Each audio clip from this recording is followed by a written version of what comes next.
তোমরা সবাই এখানে কিসের আলাপ আলোচনা করছো গো? দাদি বললেন। বিয়ে শাদির রোদ্দুর তো যথেষ্ট বড় হয়েছে, ওর তো এবার বিয়ে দিতে হবে।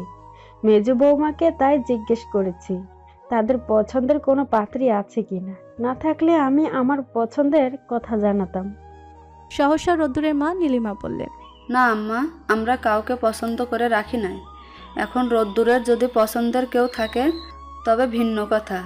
আমি ওকে বেশ কিছুদিন থেকে বলছিলাম বিয়ের কথা, ও তো গা করলো না, কোনো পছন্দের কথাও সেভাবে বলে নাই। আচ্ছা ঠিক আছে, তুমি কথা বলো ওর সাথে, কি বলে পরে আমাকে জানিও। নীলিমা বললেন। আচ্ছা, কিন্তু আম্মা আপনার পছন্দের পাত্রী কে? আমরা কি তাকে চিনি? রেহেনা খাতুন হেসে বললেন। অনেক বছর ধরে সংসার করছি, সংসারের ভালো মন্দ খুঁটিনাটি বিষয়গুলো আমি জানি। মানুষ চিনতে এখন কিন্তু আর ভুল হয় না, নিশ্চিন্তে থাকতে পারো। আমার পছন্দ করা পাত্রী তোমার ছেলের জন্য খারাপ হবে না। আর হ্যাঁ, তোমরা তাকে চেনো, বেশ ভালো করেই চেনো। এটুকু বলে তিনি উঠলেন। আজ সকাল থেকে শরীরটা ভালোই ছিল, এখন আবার খারাপ লাগতে শুরু করছে। এতগুলো কথা বলে নিঃশ্বাস নিতেও বেগ পেতে হচ্ছে। উনি ঘরে যেতেই ঝিলমিল সামনে তুলে বসে পড়ল, কাতর গলায় বলল। মা, আমার খিদে পেয়েছে। ভেবেছিলাম সবাই একসাথে খেতে বসবো, তা না করে কে যে কোন দিকে দৌড় দিল। রোদ্দুর কোথায়? তোর ছোট চাচু কোথায়? জানি না।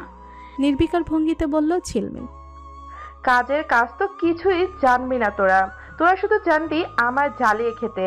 এত বড় হয়েছিস, এই বয়সে মানুষের 4-5টা করে বাচ্চা কাচ্চাও থাকে, আর তুই একদম অবুঝ, যেন কিছুই বুঝিস না। সব কিছু এখনো আমাকেই করে দিতে হবে। নিজের খাবারটা নিজে নিয়ে খাওয়া যায় না? সারাক্ষণ মা, এটা দাও ওটা দাও, এই করো সেই করো। বাপুরে, তোর আর তোর বাপের ফুড ফরমাইশে খাটতে খাটতে আমার জীবন গেল।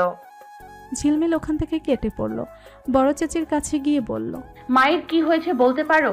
কার ওপর করা রাগ আমার উপর ঝাড়তেছে? এত কথা না বলে খেতে যা, পরে আবার আরো বেশি রাগারাগি করবে। ওরা সবাই খাওয়া দাওয়া শেষ করে ড্রয়িং রুমে এসে দেখলো টিভি চলছে, কেউ নেই আশেপাশে। টিভিতে ফুটবল খেলা হচ্ছে। সোফায় রোদ্দুরের ফোন, তার মানে এখানে রোদ্দুর ছিল। ঝিলমিল টি টেবিলের উপর থেকে রিমোটটা নিয়ে চ্যানেল পাল্টে দিয়ে রিমোট লুকিয়ে রেখে তানিশাকে নিয়ে টিভির সামনে বসলো। কিছু দেখুক বা না দেখুক, রোদ্দুরকে জ্বালাতে তো পারবে। মুখ্য বিষয় তো তাদের টিভি দেখা নয়, মুখ্য বিষয় হচ্ছে রিমোট লুকিয়ে রাখা এবং রোদ্দুরকে এখানে টিভি দেখতে না দেওয়া। ঠিক ওই সময় রোদ্দুর এসে টিভির দিকে তাকিয়ে তার পছন্দীয় খেলা নাই বলে রেগে গেল। উপস্থিত দুজনের দিকে তাকিয়ে বলল। তোরা এখানে কি করছিস? দুজনে রোদ্দুরের কথায় পাত্তা দিল না, চুপি চুপি করে গল্প করতে লাগলো। নাটকের কোন নায়ক বেশি সুন্দর, কে ভালো অভিনয় করে, কে সুন্দর করে কথা বলে, সেটা নিয়ে কথা বলছিল। রোদ্দুর পুনরায় বলল। তোদের আমি কিছু বলছিলাম। ঝিলমিল এবার রোদ্দুরের দিকে তাকিয়ে বলল। ভাই, আমাদের ভালো সহ্য হয় না তোর। দেখছিস তো একটা নাটক দেখছি, তাও খুব জমজমাট একটা জায়গায় আছি। প্লিজ কথা বলিস না, তুইও বসে দেখ। সকালের বিষয়টা রোদ্দুর হজম করে নিয়েছে, কেউ তাকে বলে দিল না, সে নিজেও চোখে দেখল না, তবুও ঠিকই বুঝে গেছে তাকে পানিতে ধাক্কা মেরে ফেলে দেওয়ার মতো জঘন্যতম অন্যায় কাজটা ঝিলমিলেরই ছিল। কিছু একটা বলতে যাবে, ঠিক সেই মুহূর্তে বড় চাচি এসে বললেন। তোরা সব এখানে? আম্মা তোদেরকে ডাকছে। এই ঝিলমিল, এখনো বসে আছিস কেন? ওঠ, কথা কি কানে যায় না নাকি? এই জন্যই একটু আগে শিমুর কাছে বকা খাইছিস। ঝিলমিল অলসতা নিয়ে উঠে দাঁড়ালো, রোদ্দুরের দিকে তাকিয়ে বলল। টিভি দেখবি? রিমোট ওই ঘরের ড্রেসিং টেবিলের ড্রয়ারের মধ্যে রেখে আসছি, নিয়ে এসে দেখ যা। লাগবে না, তোর বাপের সম্পত্তি তুই ভোগ কর। রোদ্দুর দাদির ঘরের দিকে রওনা হলো। ঝিলমিলও টিভি অফ করে পিছু পিছু গেল। দাদির ঘরের সবাই উপস্থিত হয়েছে। তিনি রোদ্দুরকে ডেকে তার পাশে বিছানায় বসালেন, সবার উদ্দেশ্যে বললেন। বয়স তো আমার কম হলো না, ইদানিং শরীরটাও বিশেষ ভালো যাচ্ছে না। ইচ্ছে ছিল নাতি নাতনি সবার বিয়ে শাদী দেখে তারপর যাব। কতদূর হায়াত আছে কে জানে। এখন আমার দাদাভাইকে বিয়ে দিতে যাচ্ছি, অত্যন্ত মনে শান্তিটুকু তো পাবো। এই বাড়ির নাত বউকে তো দেখে যেতে পারবো। রোদ্দুর বিস্ময় নিয়ে তাকালো। বিয়ে সে জীবনেও করবে না। বিয়ে শব্দটা শুনলেই শরীরের রক্ত চিরিক চিরিক করে ওঠে। সে তবুও ধৈর্য ধরে চুপ থাকলেন। রেহেনা খাতুন তার বড় ছেলের বউ সাবরিনাকে উদ্দেশ্য করে বললেন, বড় বৌমায় আলমারিটা খোলো, দেখো সামনেই আমি একটা গলার হার আলাদা করে রেখেছি, তুমি ওটা আমাকে বের করে দাও। তিনি তৎক্ষণাৎ জিনিসটা বের করে শাশুড়ির হাতে তুলে দিলেন। রেহেনা খাতুন এবার ঝিলমিলকে ডেকে পাশে বসালেন। ওর গলায় সেই হারটা ঝিলমিলের গলায় পরিয়ে দিয়ে ওর থুতনিতে হাত রেখে বললেন, আমি ঘরের মেয়ে থাকতে পরের মেয়ে আনতে চাই না। আমার দাদুভাইয়ের জন্য আমার ঝিলমিলি যথেষ্ট। আশা করি এতে তোমাদের কারো কোনো আপত্তি নেই। রোদ্দুরের মাথায় আকাশ ভেঙে পড়ল। ঝিলমিলের পায়ের তলায় মাটি সরে গেল। বাদবাকি সবাই অবাক হয়ে তাকিয়ে রইল। তারা অবাক হলেও মনে হয় না অখুশি হয়েছে, কারণ পরক্ষণেই সবার মুখে হাসি ফুটে উঠল। একমাত্র রোদ্দুর চোখ মুখ শক্ত করে উঠে দাঁড়ালো। উপস্থিত সবার দিকে তাকিয়ে বেশ জোরে একটা হুঙ্কার ছেড়ে বলল, আমি বিয়ে করব না। রেহানা খাতুন কিছু বলার আগেই সে গটগট করে ঘর ছেড়ে বেরিয়ে গেল। ঝিলমিল ওর মায়ের দিকে তাকালো, কিছু বলবে সেই ভাবনায়, কিন্তু মাকেও বেশ খুশি মনে হচ্ছিল। রেহানা খাতুন নীলিমার দিকে তাকিয়ে বললেন, মেজো বৌমা, তুমি দাদুভাইয়ের সাথে কথা বলো নাই? না আম্মা, ওকে জিজ্ঞাসা করার মতো সুযোগ পায় নাই। আমার প্রস্তাবে কি তোমাদের কারো কোনো আপত্তি রয়েছে? যদি থাকে তবে তার কারণ সহ আমায় জানিয়ে দাও। কারোরই আপত্তি ছিল না। এরা কেউ কখনো শাশুড়ি মায়ের সিদ্ধান্তের উপর কথা বলে নাই, আজও বলবে না। শুধুমাত্র সাবরিনা বললেন, আমাদের আপত্তি দিয়ে কি দিয়ে আসে যায় আম্মা?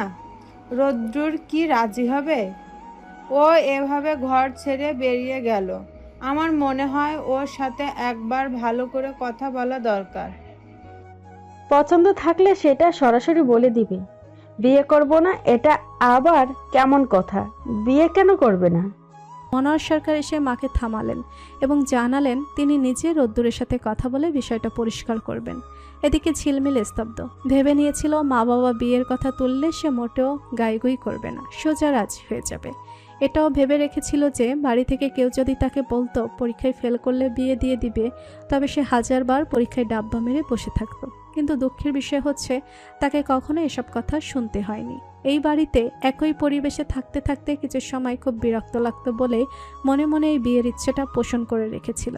কিন্তু দাদি যেই মুহূর্তে রোদ্দুরের কথাটা বলল, সে মুহূর্তে মনে হয়েছিল সারা জীবন বিয়ে না করে এই বাড়িতে পড়ে থাকবে, তাও রোদ্দুরকে নয়, অসম্ভব।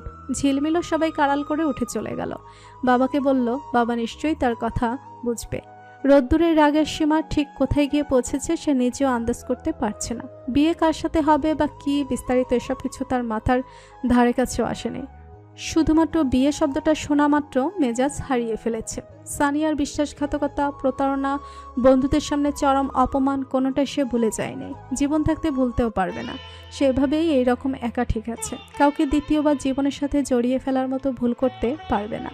ছোট চাচ্চু রোদ্দুরের খোঁজে ঘরের দরজায় কড়া নাড়লেন। রোদ্দুর ঘরের ভেতর থেকে জিজ্ঞেস করলো, কে? আমি। চাচ্চু, দরজা খোলো। রোদ্দুর দরজা খুলে দিয়ে আবার নিজের জায়গায় এসে বসলো। ছোট চাচ্চু ঘরে এসে চারদিকে তাকিয়ে বললেন, বাবা, কতদিন পর তোর ঘরে পা রাখলাম। রোদ্দুর কিছুই বলল না, মুখ ভার করে রইল। তিনি পুনরায় বললেন, আমি বাবা তোকে জ্ঞান দিতে আসি নাই। জ্ঞান দিলে আবার বলবি নিজেই এখনো বিয়ে করো নাই আর আমাকে আসছো বিয়ের কথা বলতে। কি তাই তো? এটাই তো বলবি, তাই না? বিয়ে শাদী ছাড়া তোমার অন্য কিছু বলার থাকলে সেটা বলো। আমি বিয়ে করব না। আমাকে দয়া করে তোমরা সবাই এসবের মধ্যে জড়িয়ে দিও না। আমি একলা মানুষ, একলাই থাকতে চাই। রোদ্দুর ঘড়িতে সময় দেখলো, প্রায় 4টা বাজে। ছোট চাচ্চুর উদ্দেশ্য পুনরায় বলল, আমার যাওয়ার টাইম হয়ে গেছে, একটু বাদেই রওনা দিব।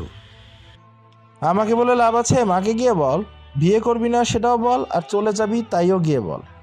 রোদ্দুর চাচ্চুর দিকে তাকালো, মাথা ছাকিয়ে জানালো সে তাই করবে। নিজের কাপড় চোপড় গোছাতে গোছাতে ভাবলো, দাদির মাথায় হঠাৎ কি করে এই ভাবনা এলো যে সে ঝিলমিলের সাথে তার বিয়ে ঠিক করে বসে আছেন।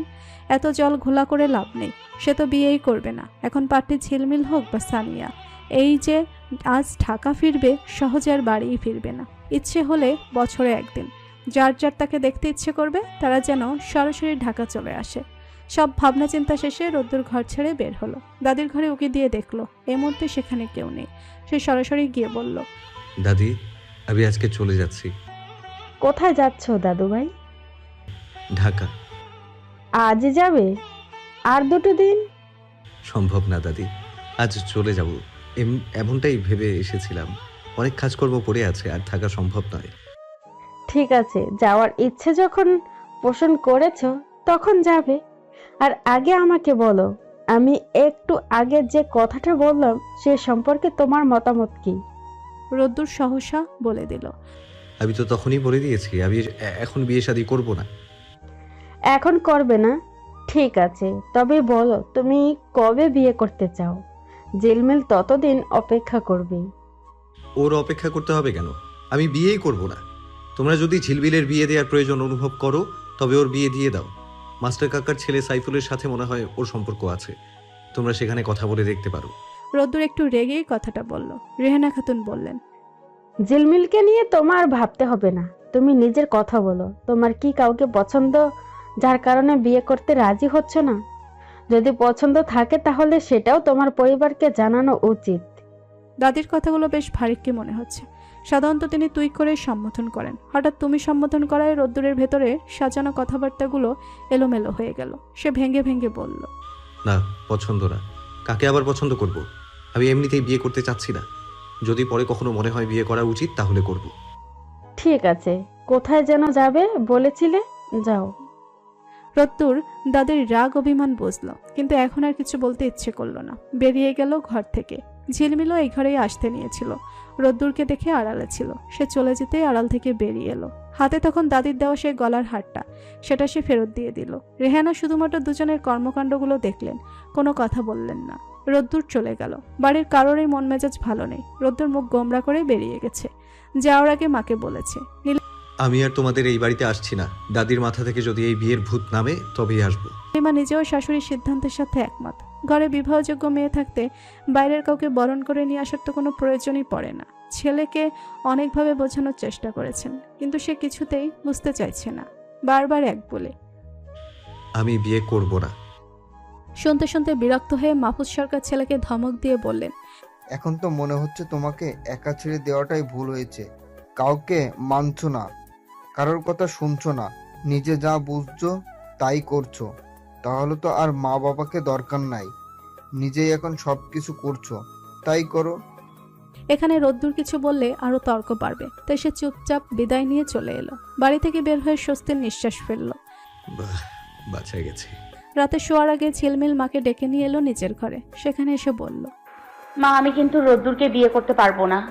বিয়ে শাদের ব্যাপারে আমি কিছু জানি না। আম্মা তো বললেনি। আমি আমার মুখের উপর কখনো কথা বলি নাই। তিনি আজ পর্যন্ত সংসারের মঙ্গলের জন্য যা যা সিদ্ধান্ত নিয়েছেন কোনোটাই বিফলে যায় নাই। আমার মনে হয় না তোদের নিয়ে এই সিদ্ধান্তটা ভুল। আর তোরই তো ভালো, ঘরের মেয়ে ঘরেই থাকতে পারবি। ঝিলমিল কিছু বলতে পারলো না। এরপর বাড়িতে আরও কিছুদিন কেটে গেল। সবকিছু আগের নিয়মেই চলছে, কোথাও কোনো ফারাক নেই। বিয়ের ব্যাপারে কেউ আর কথা বলে নাই। ঝিলমিলের এখন মনে হচ্ছে তার বিয়ে না হলেই বেশ ভালো হবে। শিউলিকে রোদ্দুরের কথাটা বলেছিল, তারপর থেকে প্রতিদিন নিয়ম করে সে ঝিলমিলকে খেপাতে ভোলে না। আজ দেখা হতেই বলল, কি রে, তুলা ভাই আসবে না? কবে আসবে ভাই আবার? বিয়ে খাবো তো। নিজে বিয়ে করে নিজে খা। আমার বিয়ে নিয়ে উঠে পড়ে লেগেছিস কেন?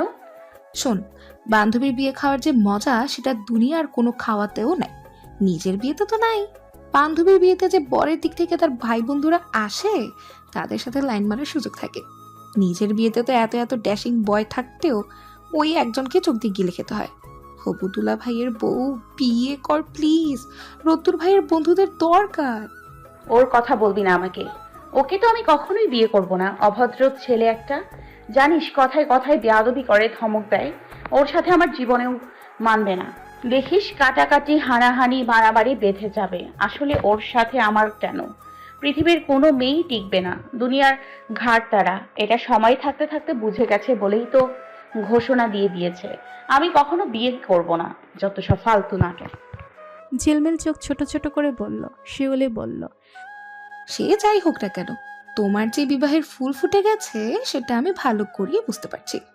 দয়া করে সেই ফুল শুকিয়ে ঝরে যাওয়ার আগে গলার মালা হিসেবে পরে নাও জানেমন। ঝিলমিল রাগ করে উঠে চলে গেল। রোদ্দুরে শুধুমাত্র মায়ের সাথে কথা হয়, বাবার সাথে মাঝখানে একদিন কথা বলেছিল। ছোট চাচুর সাথে মাঝে সাঝে কথা হয় আর কি, দাদির খোঁজ খবর নেওয়া হয়। তিনি ভালোই আছেন, আবার মাঝে মাঝে শরীর খারাপ থাকে। বিকালে রায়হান ফোন করলো, রোদ্দুর রিসিভ করতেই বলল। পরশু আসছিস তো? রোদ্দুর কানে ফোন চেপে দুহাতে তোয়ালে নেড়ে দিতে দিতে বলল। কোথায়? আমার বিয়েতে। তোর বিয়ে? রোদ্দুর কেমন অজানা ভঙ্গিতে প্রশ্ন করলো। রায়হান ভারী অবাক হয়ে বলল। হ্যাঁ, তোকে তো কতদিন আগে থেকেই বলেছিলাম, গতকালও বললাম। দোস্ত, তুই ঠিক আছিস? ও হ্যাঁ, আমি একটু অন্যমনস্ক ছিলাম, তাই মাথা থেকে তোর বিয়ের কথা বেরিয়ে গেছে। আসবো আসবো ইনশাআল্লাহ। বাকিটা সবাই আসবে? হ্যাঁ, আসবে। ঠিক আছে, রাখছি। গত 2-1 দিন যাবৎ রোদ্দুর নিজেও লক্ষ্য করেছে গুরুত্বপূর্ণ বিষয়গুলো মাথা থেকে হুটহাট বেরিয়ে যাচ্ছে। আজ দুপুরে রান্না করার পর চুলা অফ করতে ভুলে গিয়েছিল। পরে পোড়া পোড়া গন্ধ অনুসরণ করে চুলা অফ করলো। ততক্ষণে রান্না পুড়ে গিয়ে ছাই হয়ে গেছে। গতকাল অফিসে যাওয়ার সময় মেইন দরজা লক করতে ভুলে গিয়েছিল। বাড়ি ফিরে এসে দেখে দরজাটা কোনো মতে ভেজানো। কি হলো কে জানে, কবে জানি আবার নিজেই নিজেকে ভুলে বসে থাকে। রোদ্দুর মাথা থেকে সব ধরনের অসহ্য চিন্তাগুলো সরাতে চায়, কিন্তু কোনোভাবেই পারছে না। সানিয়াও মাথার মধ্যে জটলা পাকিয়ে দিয়েছে, আর ওদিকে বাড়ির ব্যাপারটা তো পুরো মাথা হ্যাং করে রেখেছে। আপাতত দৃষ্টিতে তাকে একজন সুখী মানুষ মনে হলেও সত্যিকার অর্থে তার মনের মধ্যে মোটেও সুখ নেই, আছে শুধু দুশ্চিন্তা, উদ্বেগ, উৎকণ্ঠা। আনোয়ার ইসলাম সরকার অর্থাৎ রোদ্দুরের দাদা এককালে এলাকার বেশ প্রতাপশালী একজন মানুষ ছিলেন। এলাকার উন্নয়নে চেয়ারম্যানের কাঁধে কাঁধ মিলিয়ে ভালো রকমের উন্নতি করেছিলেন। সেখান থেকেই এই এলাকার মানুষজন তার পুরো পরিবারকেই চেনে। ওনার খুব ইচ্ছে ছিল নির্বাচনে অংশগ্রহণ করে সরাসরি চেয়ারম্যান হয়ে মানুষজনের মুশকিল আসান করবে। তিনি হঠাৎ অসুস্থ হয়ে শয্যাশয়ী হয়ে পড়ার কারণে তার পূরণ হয় নাই। বাবার এই আগ্রহের দিকটা ফজলুল সরকার এইবার বাস্তবে রূপ দিলেন, নির্বাচনে দাঁড়িয়ে পড়লেন। অপরপক্ষে ক্ষেপল প্রচণ্ড, কারণ সরকারদের টেক্কা দেওয়া কঠিন বিষয়। এইবার ফজলুল সরকারের প্রতিদ্বন্দ্বে রয়েছে ওসমান খন্দকার। এনাদের সাথে অনেক আগে থেকেই পারিবারিক বিরোধ রয়েছে নানান বিষয়, কখনো নিজেদের জায়গা জমি নিয়ে, আবার কখনো ব্যবসা বাণিজ্য নয়। আর এইবার সেই বিরোধ রাজনীতি এসে 16 গলা পূর্ণ করে দিল। মনোজ সরকার অবশ্য অনেকবার বড় ভাইজানকে বলেছেন এইবার নির্বাচনে না দাঁড়াতে। এমনিতেই আশেপাশে শত্রুর অভাব নেই, অযথা আরো শত্রু বাড়িয়েও কাজ নেই, কিন্তু তিনি তা মানেন নাই। কার না কার ভয়ে ঘরের মধ্যে লেজ গুটিয়ে বসে থাকবেন নাকি? ঘরের ছাদও তো যে কোনো সময় মাথার উপর ভেঙে পড়তে পারে। প্রায় সময় পাড়ার মোড়ে বারেক মামার চায়ের দোকানে বসে থাকতে দেখা যায়। আজ সকাল থেকে বেশ কয়েকবার একজন অচেনা লোককে তার খোঁজ করতে দেখা গেছে। ওই লোকটাকে এলাকার মানুষ আগে কখনো দেখে নাই বলেই সকলে জানালো। মনোহর সরকার সেরকম কিছু মনে করতে পারলেন না। কন্ট্রাক্টের কাজের জন্য অনেকেই তার খোঁজ করে, কিন্তু তারা তো সরাসরি বাড়িতে যায় অথবা নিজের পরিচয় দেয়। এই অজ্ঞাত লোকটা নাকি নিজের নামটাও জানায় নাই। তার সাথে তো কারো দেখা করতে আসার কথা ছিল না, তাই তিনি বিষয়টা পাত্তা দিলেন না। তিনি চায়ের দোকানে বলে রাখলেন, এরপর যদি উনি আমার খোঁজ করতে আসে তাহলে তাকে সরাসরি বাড়িতে পাঠিয়ে দিবে। আচ্ছা ভাই। বাড়ি ফেরার পথে ওসমান খন্দকারের সাথে লাইব্রেরির বাঁ পাশের রাস্তায় দেখা হয়ে গেল। লোকটাকে অনেক আগে থেকে একই রকম দেখে আসছে, একটুখানিও বদলায় নাই। চেহারায় কেমন সন্দেহজনক একটা ভাব আছে, দেখলেই মনে হবে এই বেটা নিশ্চয়ই মনে মনে কোনো ছক কাটছে। মনোজ সরকারকে দেখেই কেমন অদ্ভুত হাসলেন, ঠোঁটের হাসির রেখা বিস্তৃত করে বললেন, আরে ছোট সাহেব, ভালো আছো? শরীর ভালো তো? বাড়ির খোঁজ খবর কি? আমার খালাম্মা ভালো আছেন? ডাক্তার সাহেবের কাছ থেকে শুনলাম বিগত কিছুদিন আগে তার শরীরটা নাকি খারাপ ছিল। আপনাদের দোয়ায় আম্মা সহ সবাই আলহামদুলিল্লাহ ভালো আছে। আপনারা ভালো আছেন তো? উনি মুখে উত্তর না দিয়ে উপন্যাস মাথা জাকিয়ে হাসলেন। পান খেয়ে লাল করে ফেলা ঠোঁট আর দাঁতের সেই হাসিটা রক্তচোষার মতোই ঠেকলো মনোজ সরকারের কাছে। গতকাল রায়হানের গায়ে হলুদে একমাত্র রোদ্দুর অনুপস্থিত ছিল। আজ বিয়েতে উপস্থিত থাকবে কিনা সেটা নিয়েও সন্দেহ। রায়হান কাল রাতে ফোন করে বহুত রাগারাগি করেছে। রোদ্দুর নির্বিকার ভঙ্গিতে বলেছে, ভাই আমি এসব গায়ে হলুদের অনুষ্ঠানে গিয়ে কি করব বল, আমার কাজ কি? তুই শুধু নিচেরটাই দেখলি? আমি যে কতবার করে তোকে অনুরোধ করলাম, তার বেলায় কিছু না? হাসান, রাজ, ওরা সবাই ছিল। মা বারবার তোর কথা জিজ্ঞেস করছিলেন। আচ্ছা আচ্ছা, আমি কাল চলে আসব। ভাই, তোকে আমার বিশ্বাস হয় না। শুন, জীবনে কত ঘটনা ঘটে যায়, তুই মনে হয় এই বিষয়টাকে অনেক বড় করে নিয়েছিস। বিয়ে শাদী সবই আল্লাহর হাতে। নিচে নিজের সিদ্ধান্ত নিতে গেলে তো ধরা খাবি। যা হয়ে গেছে সেটা ভুলে যা। আই থিঙ্ক সামিয়া তোকে তার মনের ধারে কাছেও রাখে। So forget everything. খানিকটা ধমকের সুরেই কথাটা বলেছিল রায়হান। রোদ্দুরের মনে তখন সানিয়া যতটা না প্রভাব ফেলছিল তার চেয়েও বেশি প্রভাব ফেলছিল বাড়ির বিষয়টা। ওটা কোনোভাবেই মাথা থেকে নামাতে পারছে না। দাদির কাছে কিছুদিন যাবৎ ফোন দিচ্ছিল, কিন্তু তিনি কিছুতেই ফোন রিসিভ করছে না। আর সানিয়া, সে যেমন রোদ্দুরকে মনে ধারে কাছেও রাখে নাই, রোদ্দুর ওকে পুরোপুরি ভুলে যাওয়ার চেষ্টায় আছে। হোক না দীর্ঘদিনের প্রেম, তাতে কি? মানুষের তো বছর বছর গড়ে তোলা ভালোবাসাও এক নিমিষে ভেঙে যায়। সকাল সকাল হাসান এসে হাজির হলো। রায়হান তাকে পাঠিয়েছে। বিয়ের ব্যস্ততার কারণে নিজের আশা তো আর সম্ভব হচ্ছে না, তাই বন্ধুকেই পাঠিয়ে দিয়েছে। হাসান এসেই তাড়াহুড়ো শুরু করে দিয়েছে। রোদ্দুর ওকে বলল, ভাই বিয়ে কখন? তুই এত তাড়াহুড়ো করিস কেন? সব কিছুতেই এমন করিস। আরে ভাই, তুই আমার দুঃখ কি বুঝবি? ওর যে শালিগুলো আছে সব তো মিস হয়ে যাবে। আমি তো ভেবে রেখেছি আজ ভাবির বান্ধবী পটিয়ে নিজের দিকটাও ক্লিয়ার করে নেব। বন্ধু বান্ধব সবার বিয়ে হয়ে যাচ্ছে, আমি সিঙ্গেল থাকলে কেমন দেখায় না?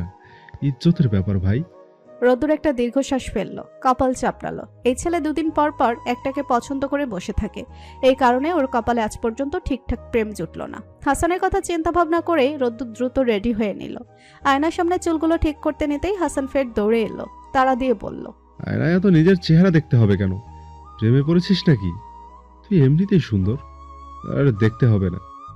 রোদ্দুর বিরক্ত হয়ে পড়ল, আমি বাচ্চা পোলাপান না যে প্রেমে পড়লে সারাক্ষণ আয়নার সামনে ঘুরঘুর করব আর নিজের চেহারা দেখব।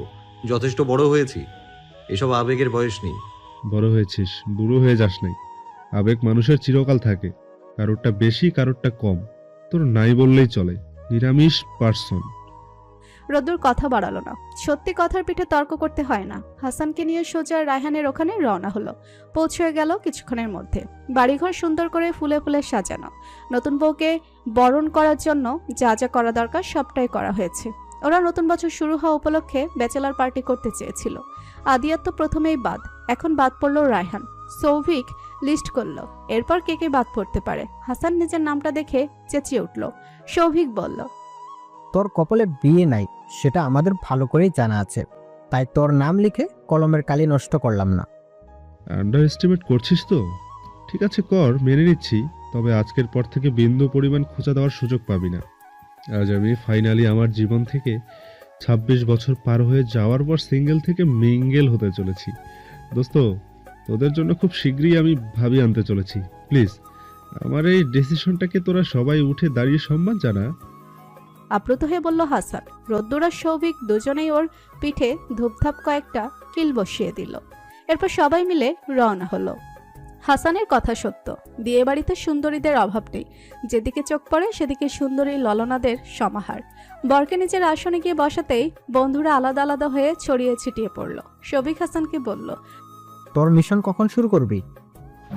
করব, তার আগে আরেকটা বিষয় আমাদের ভাবা উচিত না? কি? ওই তো রোদ্দুরকে দেখ, সানিয়ার সাথে সম্পর্কটা নষ্ট হওয়ার পর থেকে ওর ভাবভঙ্গি অনেক পাল্টে গেছে। সব সময় অন্য মনস্ক থাকে। ও আসলে একাকিত্বে ভুগছে। ওকে এই একাকিত্ব থেকে বের করে আনতে হবে। কিভাবে? চল ওর সাথে কারো প্রেমের ব্যবস্থা করে দিই।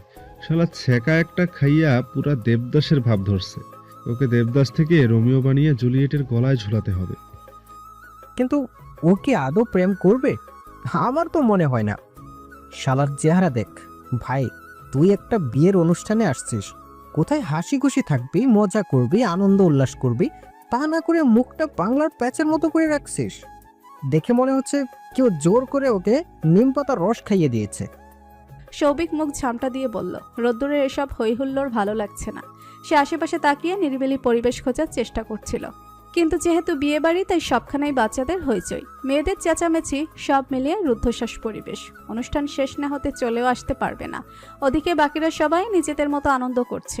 রোদ্দুর এক কোনায় চেয়ারে মানুষের দৃষ্টির আড়ালে গিয়ে বসলো। যেহেতু এখন বিয়ে পড়ানো হচ্ছে, তাই কেউ নাই আশেপাশে। নিজের মতো করে ফেসবুক স্ক্রল করছিল। বেশ অনেকক্ষণ বাদে একটা মেয়ে এসে বলল, আচ্ছা ভাইয়া, আপনি এখানে একা বসে আছেন কেন? রোদ্দুর পাশ ফিরে তাকালো। মাঝখানে সিঁথি করে দুপাশে বেনি করা বাচ্চা একটা মেয়ে। ঠিক বাচ্চাও না, ইন্টারমিডিয়েট পড়ে হয়তো। যাই হোক, রোদ্দুরের তুলনায় বেশ বাচ্চা। রোদ্দুর অপ্রস্তুত ভঙ্গিতে বলল, একা? তারপরে একা ছিলাম না তো, আমার বন্ধুরা আমার সাথে ছিল, ওরা একটু অনুষ্ঠানে ওখানে গেছে। আচ্ছা, আপনিও যান? ওখানে একা একা বসে কি করছেন? রোদ্দুর জবাব দিল। তেমন কিছু করছি না, আবার অনেক কিছুই করছি। আচ্ছা, আপনার নাম কি? রোদ্দুর এবার নড়ে চড়ে বসলো, বলল। আমার নাম শুনে আপনি কি করবেন? আপনি কি আমাকে চেনেন? মেয়েটি এবার হেসে বলল। না চিনলে কি নাম শোনা যাবে না? আপনার বন্ধুরা আপনাকে কি বলেছে জানেন? কি বলেছে? বলেছে আপনি মানে আপনার কথাবার্তা নাকি মুরব্বি টাইপের। আপনার সাথে আমি যদি 10 মিনিট ঠিকঠাক মতো কথা বলতে পারি তবে বরের আমার দুলাভাইয়ের জুতা চুরির ক্ষেত্রে তারা কোনো বাধা দেবে না, ঝামেলা করবে না। কিন্তু আপনার সাথে 2 মিনিট কথা বলতেই আমার কথা বলার মুড নষ্ট হয়ে গেছে, আর পারছি না। হার মেনে নিলাম, আত্মসমর্পণ করলাম। মশাই, এইভাবে বসে না থেকে আপনার বন্ধুদের কাছে যান, গিয়ে দেখেন ওরা কি করছে। আপনার বউয়ের কপাল মন্দ হবে বোঝা যাচ্ছে। কেন মন্দ হবে? এই তো আপনার কারণেই। আপনার কথাবার্তায় রসকস নেই তো, কেমন জানি আলগার থেকে কথা বলেন। যেমন আমি আপনাকে নাম জিজ্ঞেস করলাম, আপনি তো পারতেন আপনার নামটা আমাকে সুন্দর করে বলে আবার আমার নামটা জিজ্ঞেস করতে, কিন্তু আপনি তা করলেন না। এমন একটা কথা বললেন যে আপনার সাথে কথা বলার মুডটাই নষ্ট হয়ে গেল। যাই হোক, আমি আবার আপনার মতো এত নাক উঁচু ধরনের মানুষ না। আমার নাম মিলাদ, কনের ছোট বোন আমি। গড়গড় করে কতগুলো কথা বলে থামলো মেয়েটা। রোদ্দুর বলল। আচ্ছা, আমার বন্ধুরা কোথায় বলতে পারেন? মেলা নামের মেয়েটা বাদিকে হাত দিয়ে ইশারা করলো। রোদ্দুর সেই অনুযায়ী তাকালো। রোদ্দুরকে এদিকে তাকাতেই সৌভিক আর হাসান উল্টো দিকে দৌড় দিল। হাসান দ্রুত বলল। আরে মামা পালা, ফাইসা গেছি রে। ওরে বললাম রোদ্দুরকে আমাদের কথা বলো না, তাও ভুলেই দিল। শালার 2 দিনের দুনিয়ায় কাউরে বিশ্বাস করতে পারছি না। এসব বাদ দে, রোদ্দুরের কথা শুনলি তুই? এরপর আর অন্তত বলিস না। প্রেম করার জন্য ওকে কাউকে খুঁজে দিবি, ওর আর প্রেম প্রীতি কিছুই হবে না। Mission unsuccessful. রোদ্দুরের বাড়ি ফিরতে ফিরতে রাত হয়ে গেল।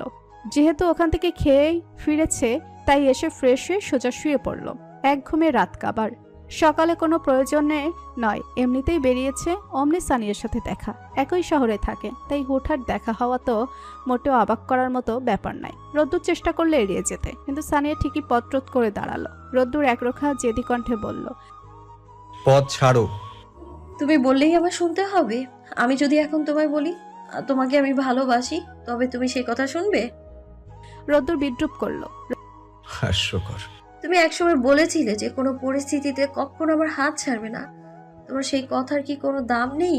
এতটা ভিত্তিহীন ছিল? নিজেকে দয়া করে আর হাসির পাত্রী বানিও না প্লিজ। তুমি আমার ভালোবাসা নিয়ে দিনের পর দিন খেলা করে যাবে। আমার যত্ন করা, পাশে থাকাকে ভেজাল মনে করবে। আমি ভালোবাসি বললে তুমি সেটাকে হেসে উড়িয়ে দেবে। তোমার কি মনে হয় আমাকে? এরপরও আমি নির্লজ্জের মতো তোমার পিছু পড়ে থাকবো? ওয়াই? পৃথিবীতে মানুষের অকাল পড়েছে, তুমি ছাড়া আর কেউ নাই আমার জন্য।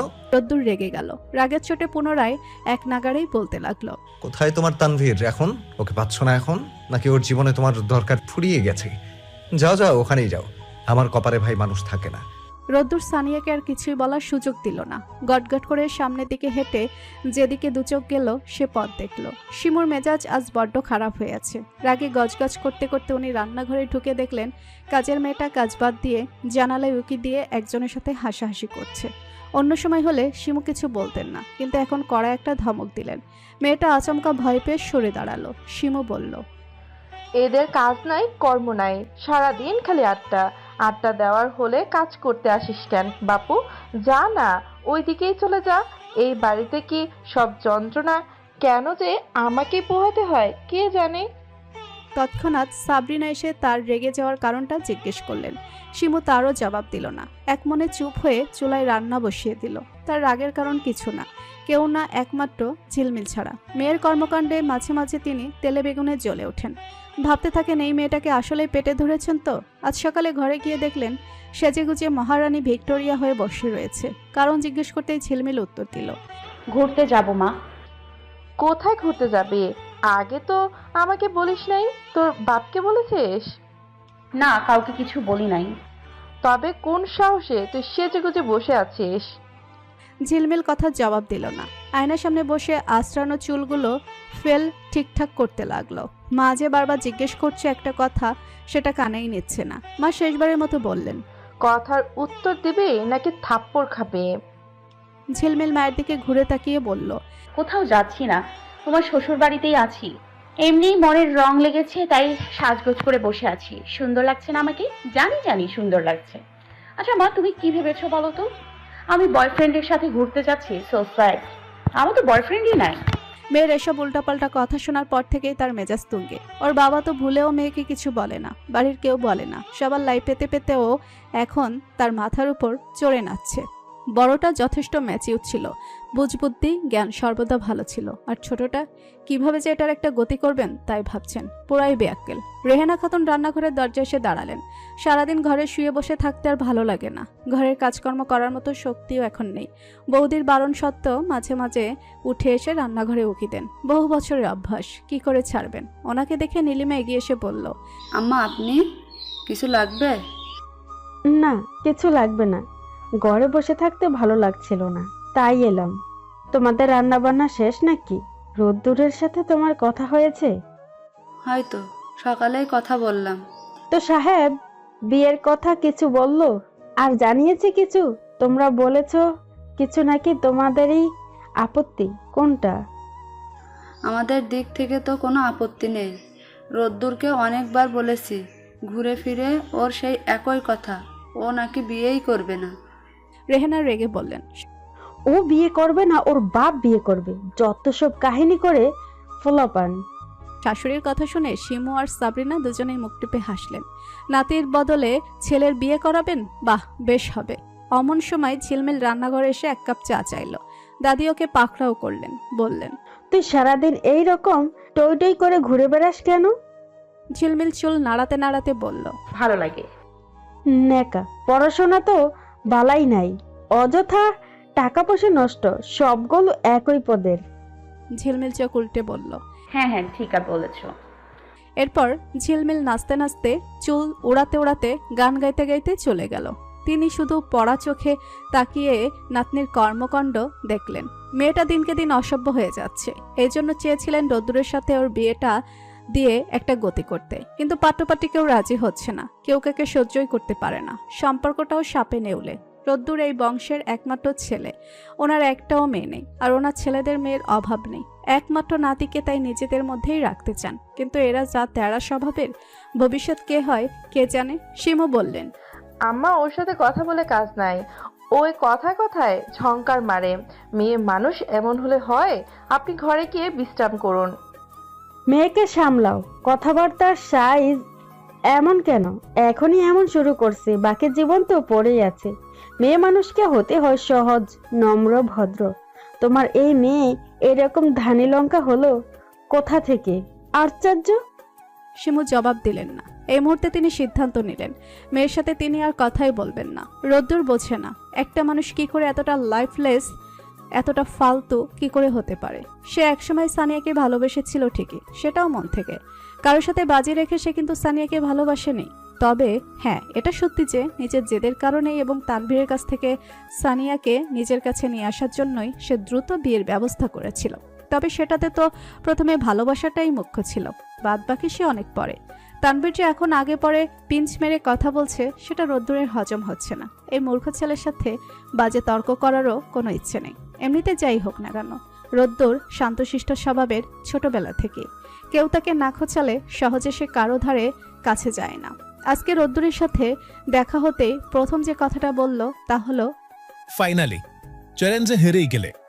যেখানে হেরে যাবে সেখানে পাঙ্গা নেওয়া কি ঠিক মশাই?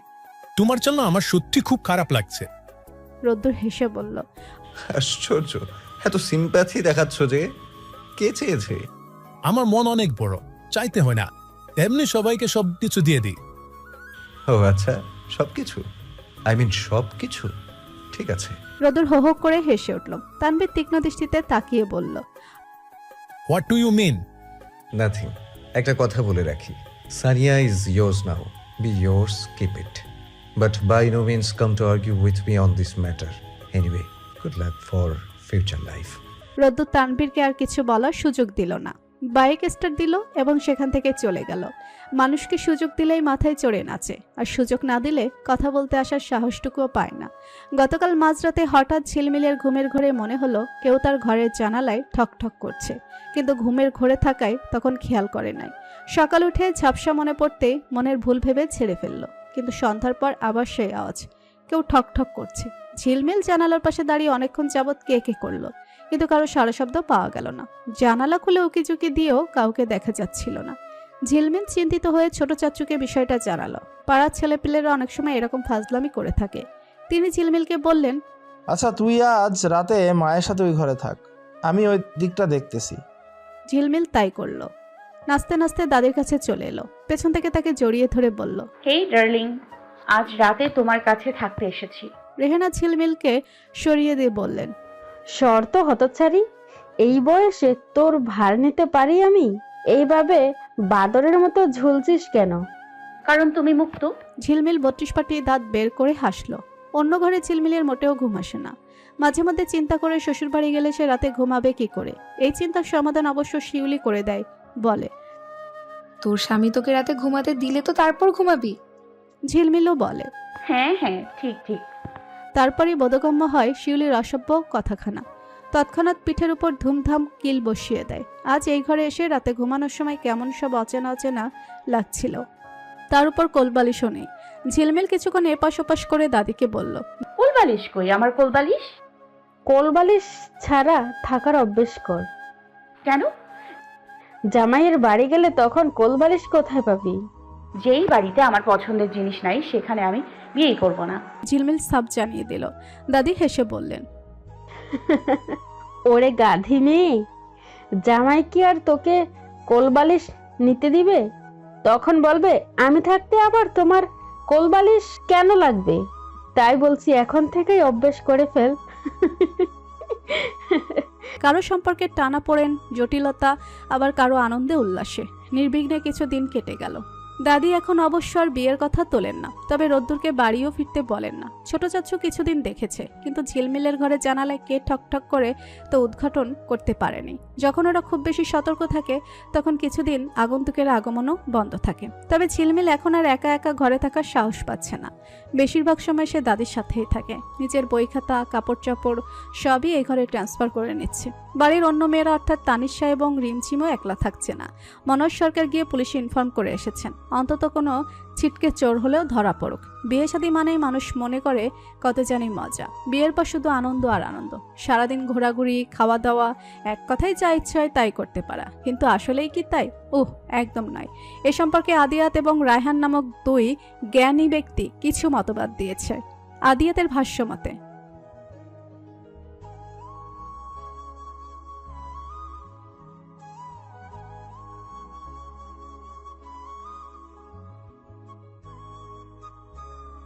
রায়হানের ভাষ্য মতে, ভাই আর কতদিন সিঙ্গেল থাকবি? বিয়েটা করিয়ে ফেল। বিয়ে যে কত মজা। আমি বলি ওয়েট, শ্বশুর বাড়িতে গেলে আদর আর আদর। একদম কজি ডুবিয়ে জন্মের খাওয়া খাইতে পারবি। খাইতে খাইতে যে কোনো মুহূর্তে অজ্ঞানও হয়ে যেতে পারিস, বলা যায় না। আর তারপর এক্সট্রা কথার করানোর জন্য শালিগুলো তো আছেই। এমন খাতির করবে যে কখন তোদের পকেট খালি হয়ে যাবে টেরই পাবে না। ওয়েট আরো বলি, কান খুলে শোল। তোর নিচের বাড়ি, অথচ তুই মন খুলে কিছু করতে পারিস না। বিছানায় বসলে ঝাড়ু নিয়ে এসে চেঁচাবে, এই মাত্র আমি বিছানা গুছিয়ে রাখছি, নামো এখান থেকে নামো। আরো অনেক কাহিনী আছে, যেমন ধর ঝগড়াঝাটি কিংবা মনোমালিন্য। বাবারে বাবা, কি বলবো আর, সামান্য কিছু বলাই যাবে না, কান্নাকাটি করে বুক পাশাবে। অথচ সারাদিন আমাদের 14 গোষ্ঠী উদ্ধার করবে, পারবেলায় কিছুই না। আমাদের মুখে কুলুপ এঁটে চুপ করে বসে থাকতে হবে। তবে এখানে একটা লাভ আছে, সেটা হচ্ছে ঝগড়াঝাটে যদি একবার একটু বাড়াবাড়ি পর্যায়ে চলে যায় না, তবেই বউ চলে যাবে বাপের বাড়ি। আর তখন হচ্ছে স্বাধীনতা দিবস। এই তো, যেমন আমার বউ কিন্তু এখন এখানে নেই, বাপের বাড়ি আছে। 2 দিন পরে আর যাব, একটু মন মতো স্বাধীনতা দিবসটা পালন করে নি। ভাইজানেরা, আপনারাও বিবাহ করে ফেলুন, আমরা কেন অশান্তিতে থাকবো? আপনারাও যোগ দিন, মজা দেখুন, শান্তি ও অশান্তি দুটোই ফেস করতে পারবেন। এরপর অনবরত চলতেই থাকে বাকবিতণ্ডা।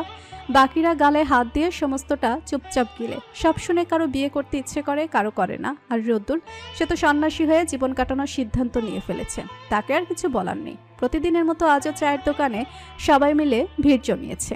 তবে আজ তাদের কথাবার্তার বিষয়বস্তু সম্পূর্ণ ভিন্ন, একেবারে গিরগিটির মতো বদলে গেছে এক নিমিষে। আজ আবার দুজনের কথা এক কথা। যত যাই হোক, ঘরে গিয়ে বউয়ের চাঁদ মুখখানি না দেখলে শান্তি লাগে না, বুকের মধ্যে ব্যথা করে। এক একজন এক এক কথা বলে, শোনার আর ধৈর্য নেই। হাসান একটা কাজের অজুহাত দেখিয়ে রোদ্দুরের সাথে বেরিয়ে পড়ল। আজ নির্বাচনের ফলাফল প্রকাশ হবে। হাই স্কুল মাঠে মানুষজনের ছড়াছড়ি, সাথে রয়েছে পুলিশি পাহারা। ওসমান খন্দকার কিছুক্ষণ পরপরই আসছেন, অবস্থা দেখে যাচ্ছেন। আর কারো কোনো উৎকণ্ঠা নেই, শুধুমাত্র তিনি আসছেন এবং যাচ্ছেন। তার দুই ছেলে অবশ্য প্রথম থেকেই ভোটকেন্দ্রে উপস্থিত রয়েছে। জনে জনে ধরে জিজ্ঞেস করছে, আপনারা এইবার কাকে ভোট দিচ্ছেন? অনেকে উত্তর দিচ্ছে, আবার অনেকে তাদের পাশ কাটিয়ে চলে যাচ্ছে। ঝিলমিল শিউলিকে নিয়ে ভোট দেখতে এলো। একই পাড়ার মানুষজন, প্রায় সকলকেই চেনে। ওরা একপাশে দাঁড়িয়ে মানুষজনের আনাগোনা দেখছিল। ওসমান খন্দকারের বখাটে ছোট ছেলে আহাতকেও দেখলো কয়েকজনের সাথে তর্কাতর্কি করছে। উড়ে এসে মারামারিও করতে চাচ্ছে। আশেপাশের সাঙ্গপাঙ্গরা দৌড়ে এসে তাকে থামাচ্ছে, শান্ত করছে। শিউলি বলল, ব্যাটার তেজ দেখছিস? রক্ত বোধহয় সবসময় গরম থাকে। ওর কথা ভাববে, আয় আমরা মাঠের পেছন থেকে ঘুরে আসি। এখন ওখানে কোনোভাবেই যাওয়া সম্ভব নয়, বাজে বাজে ছেলেদের আড্ডা বসে এই সময়। আর আজকে তো মাস্ট এখানে দাঁড়িয়ে থাক চুপচাপ। ঝিলমিল বলল, তাহলে চল ফুচকা খাই, সকাল থেকে কিছু খাই নাই। মায়ের বকা খেতে খেতে পেট ভরে গেছে। ও শিউলিকে সাথে নিয়ে ফুচকা কিনতে গেল। ফিরে আসার সময় আহাদের গন্ডগোলের মুখে পড়ে দুজনের হাতের ফুচকাই পড়ে গেল।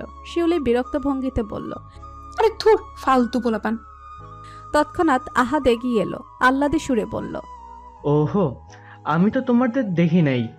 তারপর বাকিদের দিকে তাকিয়ে বলল, এই তোরা জায়গা খালি কর, এই দিকে এরকম ঝামেলা করিস না। মানুষজনের যাওয়া আসার রাস্তা কেন ব্লক করে রেখেছিস? সর সর, সরে যা। তারপর আবার ঝিলমিলদের দিকে তাকালো, বলল, সরি, এক্সট্রিমলি সরি। চলো, আমি তোমাদের ফুচকা কিনে দিচ্ছি। ঝিলমিল রিনরিনে কণ্ঠে চটাস চটাস করে উত্তর দিল, নো থ্যাঙ্কস। তারপর ওরা ওখান থেকে বেরিয়ে সোজা বাড়ি চলে এলো।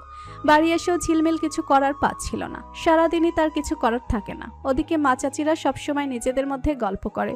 কি এত গল্প করে কে জানে। ঝিলমিল এসব নিয়ে কখনোই মাথা ঘামায় না। সে বাড়িতে বসে বোর ফিল করতে করতে বাড়ির পেছন দিকে চলে এলো। বিগত কিছুদিন হলো ছিচকে চোরের উৎপাত কম। ছিচকে চোর বলতে তাকে বোঝানো হয়েছে যে তার ঘরের জানালায় ঠকঠক করে। ঝিলমিল বিষয়টা খতিয়ে দেখার জন্য তীক্ষ্ণ দৃষ্টি নিক্ষেপ করলো চারিপাশে। ঘুরে ঘুরে পুরো জায়গাটা দেখলো, পরখ করলো। সন্দেহজনক কিছু দেখলে সেখানেই নানা গবেষণা শুরু করে দিল, কিন্তু ফলাফল শূন্য, কিছুই পেল না। এমনকি কোথাও কারো পায়ের ছাপ পর্যন্ত না। ভেজা মাটি হলে অবশ্য খুব সহজে পায়ের ছাপ ধরা পড়তো, কিন্তু এখন মাটি শুকনো। ফিরে আসার সময় হঠাৎ পায়ে কিছু একটা বিঁধল। ঝিলমিল থেমে গিয়ে সেটাকে হাতে নিল। বিশেষ কিছু না, একটা কালো বেল্টের সাধারণ ঘড়ি, যে কারো হাতে পারে। তবুও প্রমাণ হিসেবে নিজের কাছে নিয়ে রাখল। ভোটের আনুষ্ঠানিকতা বিকেলের মধ্যেই শেষ হয়ে গিয়েছিল। ফলাফল রাতে প্রকাশ করা হবে। বাড়ির সবাই নিঃশ্বাস আটকে টিভির সামনে বসেছে। ওইদিকে ছোট চাচু রোদ্দুরকে সব ইনফরমেশন ফোনে দিচ্ছে, বলে দিয়েছে, এবার ভাইজান নির্বাচনে জিতে তোকে বাড়ি আসতে হবে।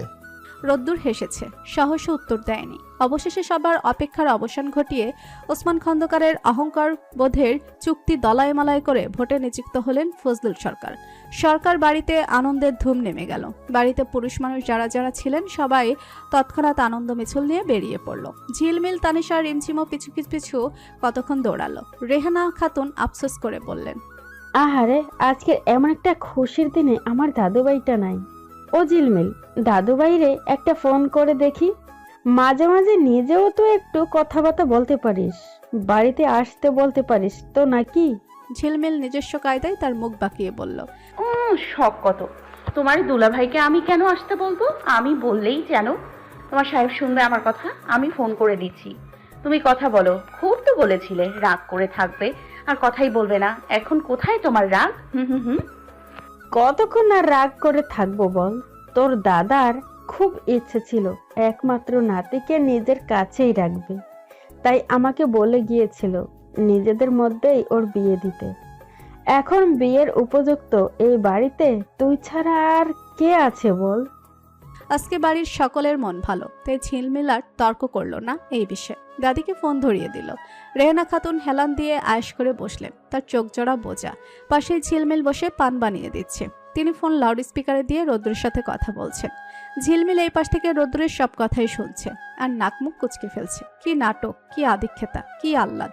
একদম অসহ্যকর। ঝিলমিল ফিসফিস করে দাদিকে বলল, আর কথা বলতে হবে না, আমার ফোনের সব ব্যালেন্স শেষ হয়ে যাচ্ছে। তো ফোন রাখো, তো বেটায় মিসড কল দিলে ব্যাক করে না। দাদি ইশারায় ওকে থামিয়ে দিলেন। রোদ্দুর ওপাশ থেকে বলল, দাদি তোমার পাশে কে পেতনির মতো ফিসফিস করে কথা বলছে? দাদি হেসে বললেন, আরে ঝিলমিল। ও আচ্ছা, তাই তো বলি আমাদের বাসায় হঠাৎ পেতনির আবির্ভাব হলো নাকি। বাবা কি ভয়ঙ্কর গলা, এইভাবে মানুষ কথা বলে? ওরে বাড়িতে না রেখে সবচেয়ে ভালো হবে যদি শেওড়া গাছের নিচে রেখে আসো, ভূতেদের সাথে মিলে ভালো নৃত্য করতে পারবে, মানুষকে ভয় দেখাতে পারবে। ঝিলমিল ফুঁসে উঠে চেঁচিয়ে বলল, ওকে বলে দাও আমি ভূত হলে আগে ওর ঘাড় মচকাবো। দাদি বললেন, আরে তোরা ঝগড়া করিস না, আমি একটু কথা বলি। কতদিন পর দাদু ভাইয়ের সাথে কথা বলছি। ঝিলমিলের এসব আধিক্যতা সহ্য হয় না কখনোই কোনো কালে। সে ফোন আর ব্যালেন্সের মায়া ছেড়ে দিয়ে এই ঘর ছেড়ে উঠে চলে গেল। রেহানা ভীষণ আবেগপ্রবণ হয়ে বললেন, শোন দাদু ভাই, কখন যে মারা যায়, শরীরটা খুব খারাপ জানিস। সবাই মনে করে ভালো আছি, কিন্তু আমার ভেতরে যে কি হচ্ছে তা আমিই জানি। বলছিলাম কি, একবার বাড়িতে আয় না, না হয় শেষ দেখা দেখে গেলি। দাদিকে মরে গেলে পরে কিন্তু এই মরা মানুষের জন্য আফসোস করতে হবে। আরও কিছুক্ষণ কথা বলার পর রোদ্দুর ফোন রেখে দিল। আজ বুধবার, ইচ্ছে করলে বৃহস্পতিবার রাতে বাড়ির উদ্দেশ্যে রওনা দেওয়া যায়, কিন্তু সেটা কতটুকু নিরাপদ হবে জানা নেই। বলা যায় না আবারও বিয়ের কথা উঠতে পারে। যাই হোক না কেন, দাদির কথা শুনে আজ নিজের কাছে খুব খারাপ লাগছে। রোদ্দুর সিদ্ধান্ত নিল সে আগামীকাল সন্ধ্যায় রওনা দিবে। প্রথমত নতুন বছরের শুরু, দ্বিতীয়ত শীতকাল, একটু ঠান্ডা ঠান্ডা আবহাওয়া, তাই সাধারণত পিকনিকের একটা ধুম পড়ে। রোদ্দুরের বাড়ি যাবার কথা শুনে ওর কলিগরা বলল, ভাই এবার যাচ্ছ যাও, পরের বার অর্থাৎ পরের শুক্রবার কিন্তু শ্রীমঙ্গল যাওয়ার পরিকল্পনা করছি, তখন কিন্তু ছাড়বো না। আচ্ছা আচ্ছা। রোদ্দুর যে বাড়ি যাবে তা আগে থেকেই কাউকে জানায় নাই। গাড়িতে বসেও মায়ের সাথে ফোনে কথা হচ্ছিল, তবুও মাকে জানায় নাই। রওনা দিতে দিতে বেশ দেরি হয়ে গেছে, বাড়ি ফিরতেও দেরি হবে। আনুমানিক 10টা তো বাজবেই, কিন্তু 10টার দিকেও গাড়ি জ্যামে আটকে রইল। 10 মিনিট গাড়ি আগালে 1 ঘন্টা বসে থাকতে হয়। অবশেষে 12টা নাগাদ সুখানপুর বাস স্ট্যান্ডে গাড়ি থামলো। মানুষজনের শীতের রাতে সবাই শুয়ে পড়েছে বোধহয়। চারদিকে অন্ধকার খাখা করছে, কেমন গা ছমছমে একটা পরিবেশ। বাঁকা পথটুকু হাঁটার রাস্তা, 10 মিনিট হাঁটলেই বাড়ি পৌঁছে যাবে। রোদ্দুর একটা পরিকল্পনা করলো। এখন যেহেতু বাড়িতে সবাই ঘুমে আর তার আসার খবর যেহেতু কারো জানা নেই, তাই সকালে যদি হঠাৎ করে সবার সামনে উপস্থিত হওয়া যায় তখন সবাই সারপ্রাইজড হবে। তাই রোদ্দুর পেছনের দিক দিয়ে ঢুকলো। এই গেটের একটা চাবি তার কাছে থাকে সবসময়, সামনের গেটের লকের চাবি নেই। রোদ্দুর ফোনের ফ্ল্যাশ চালিয়ে ধীর পায়ে এগিয়ে গেল। হঠাৎ উপর থেকে কেউ একজন বলে চেঁচিয়ে উঠল, এই পাইছি পাইছি। ঝিলমিল জেগেছিল। সকালে ঘুম থেকে উঠেছিল দেরিতে, তারপর আবার দুপুরে খেয়ে দিয়ে দারুণ একটা ঘুম দিয়েছে। তাই রাতের ঘুম বাবাজি তাকে টাকা বাই বাই করে মামা বাড়ি ঘুরতে বেরিয়েছে।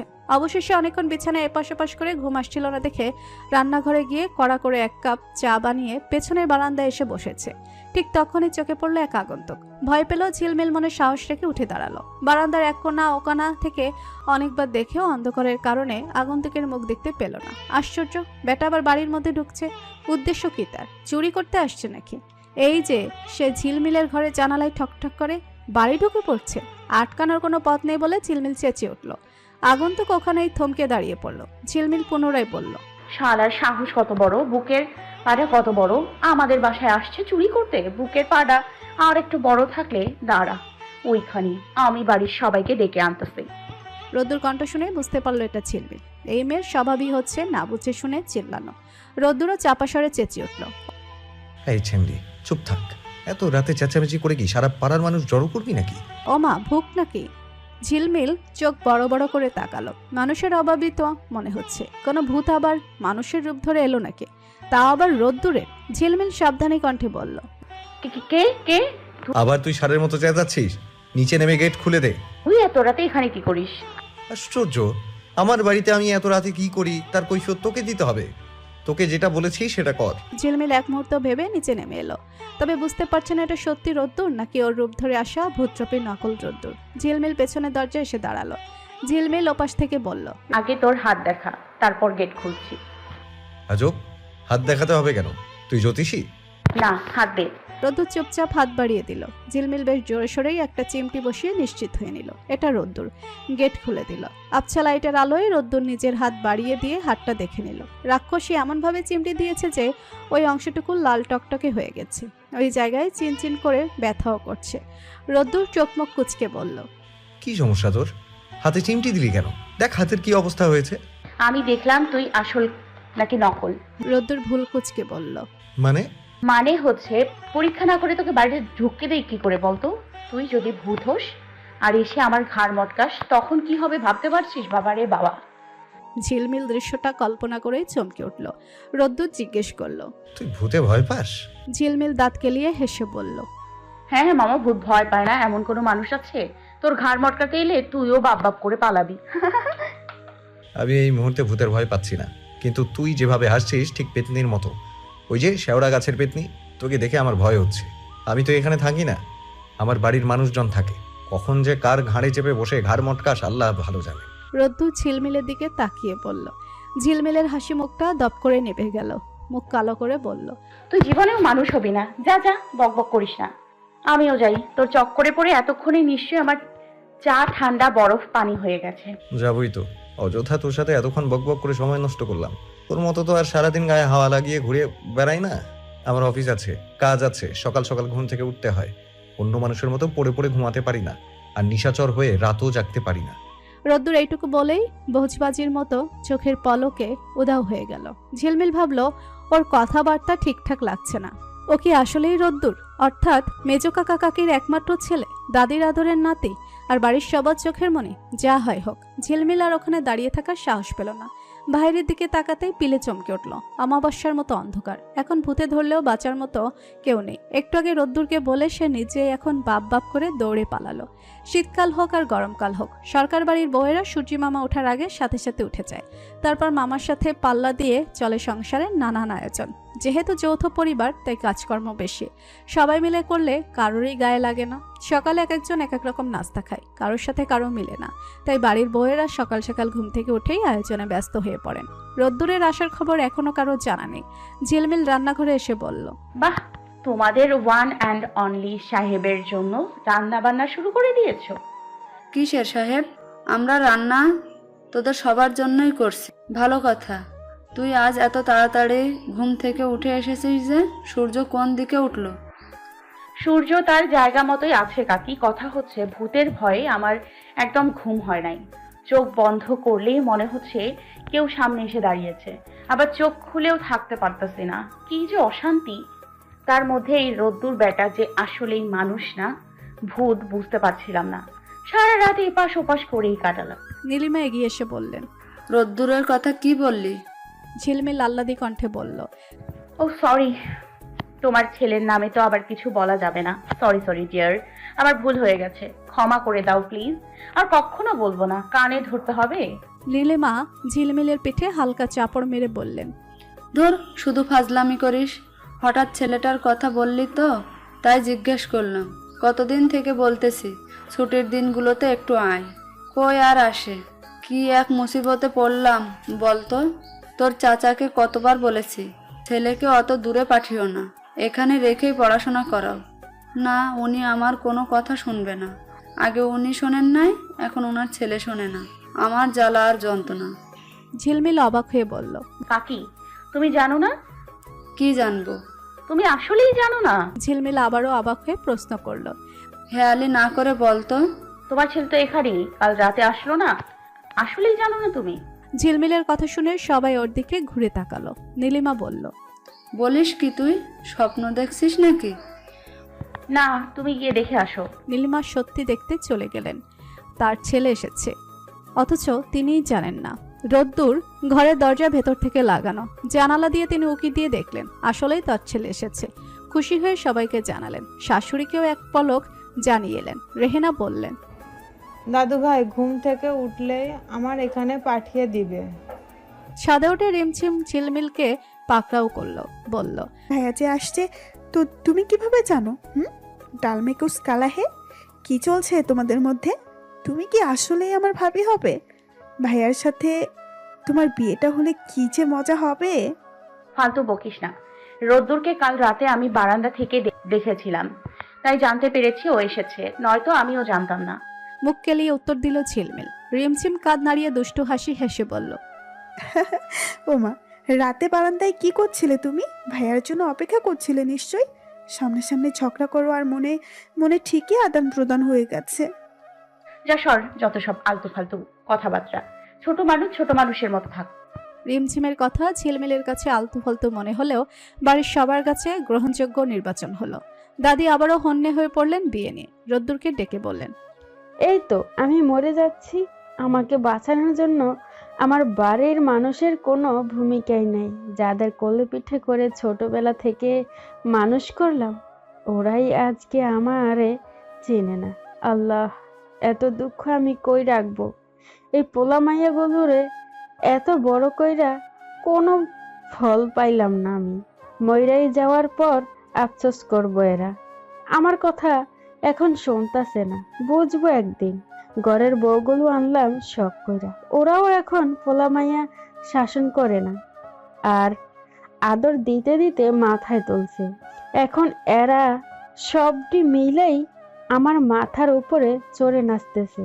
রোদ্দুর অসহায় দৃষ্টিতে সকলের দিকে তাকালো, তারাও কিছু বলল না, নিজেদের দিকে তাকিয়ে রইল।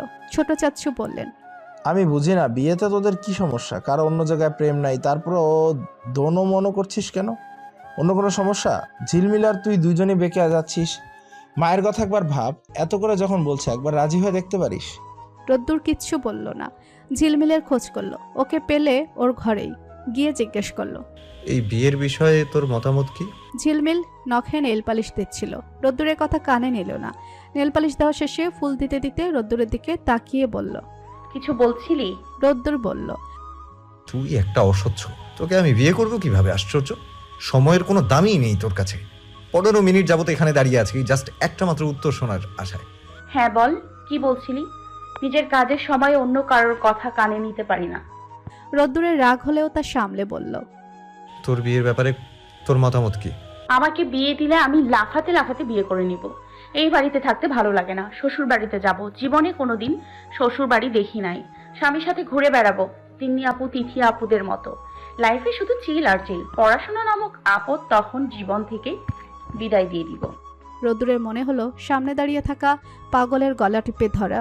সে চিবিয়ে চিবিয়ে বলল, তোর মতো কথার সাথে বাড়ির সবাই আমাকে বিয়ে দিতে যাচ্ছে। রোদ্দুরের কথাটা বলতে বোধহয় খুব কষ্ট হলো। ঝিলমিল মাছি তাড়ানোর ভঙ্গিতে বলল, তোকে কে বিয়ে করবে? হ্যাঁ ভাই, তোর জীবনেও বিয়ে হবে না। তোর যা মেজাজ।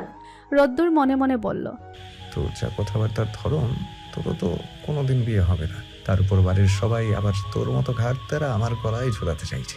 কিন্তু মুখে বলল, তাহলে সবাইকে বলে দে তুই আমাকে বিয়ে করবি না। কেন রে? আমি কেন বলবো? আমি সবার কাছে খারাপ হব আর তুই রাজপুত্রের মতো নেচে নেচে বেড়াবি, তা আমি মানবো কেন? তোর আপত্তি আছে, তুই গিয়ে বল। তোরও তো আপত্তি আছে, তুই বল। সেটা আমার ব্যক্তিগত ব্যাপার, কথা বলবি না আমার সাথে। যা, এখন আমি শিউলির সাথে ঘুরতে যাচ্ছি। সাইড প্লিজ ডিয়ার ভাইয়া। রোদ্দুর সরে দাঁড়ালো। ঝিলমিল চুলের জুটি নাড়াতে নাড়াতে বেরিয়ে গেল।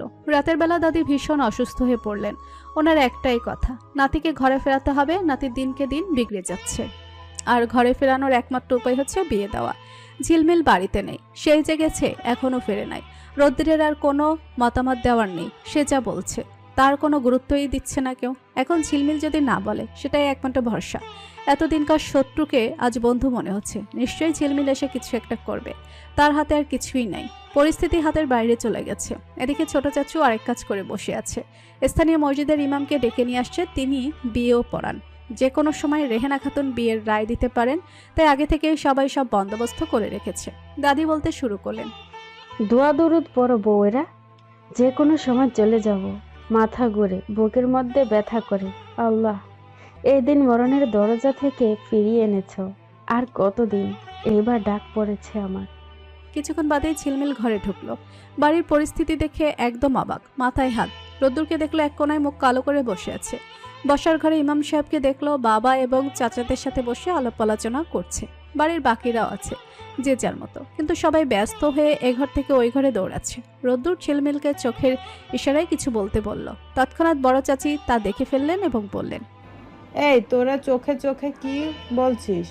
কোনো প্রীতির আলাপ এখন চলবে না। এই, তোমরা সবাই কোথায় আছো? বউ এসে গেছে, বউ এসে গেছে।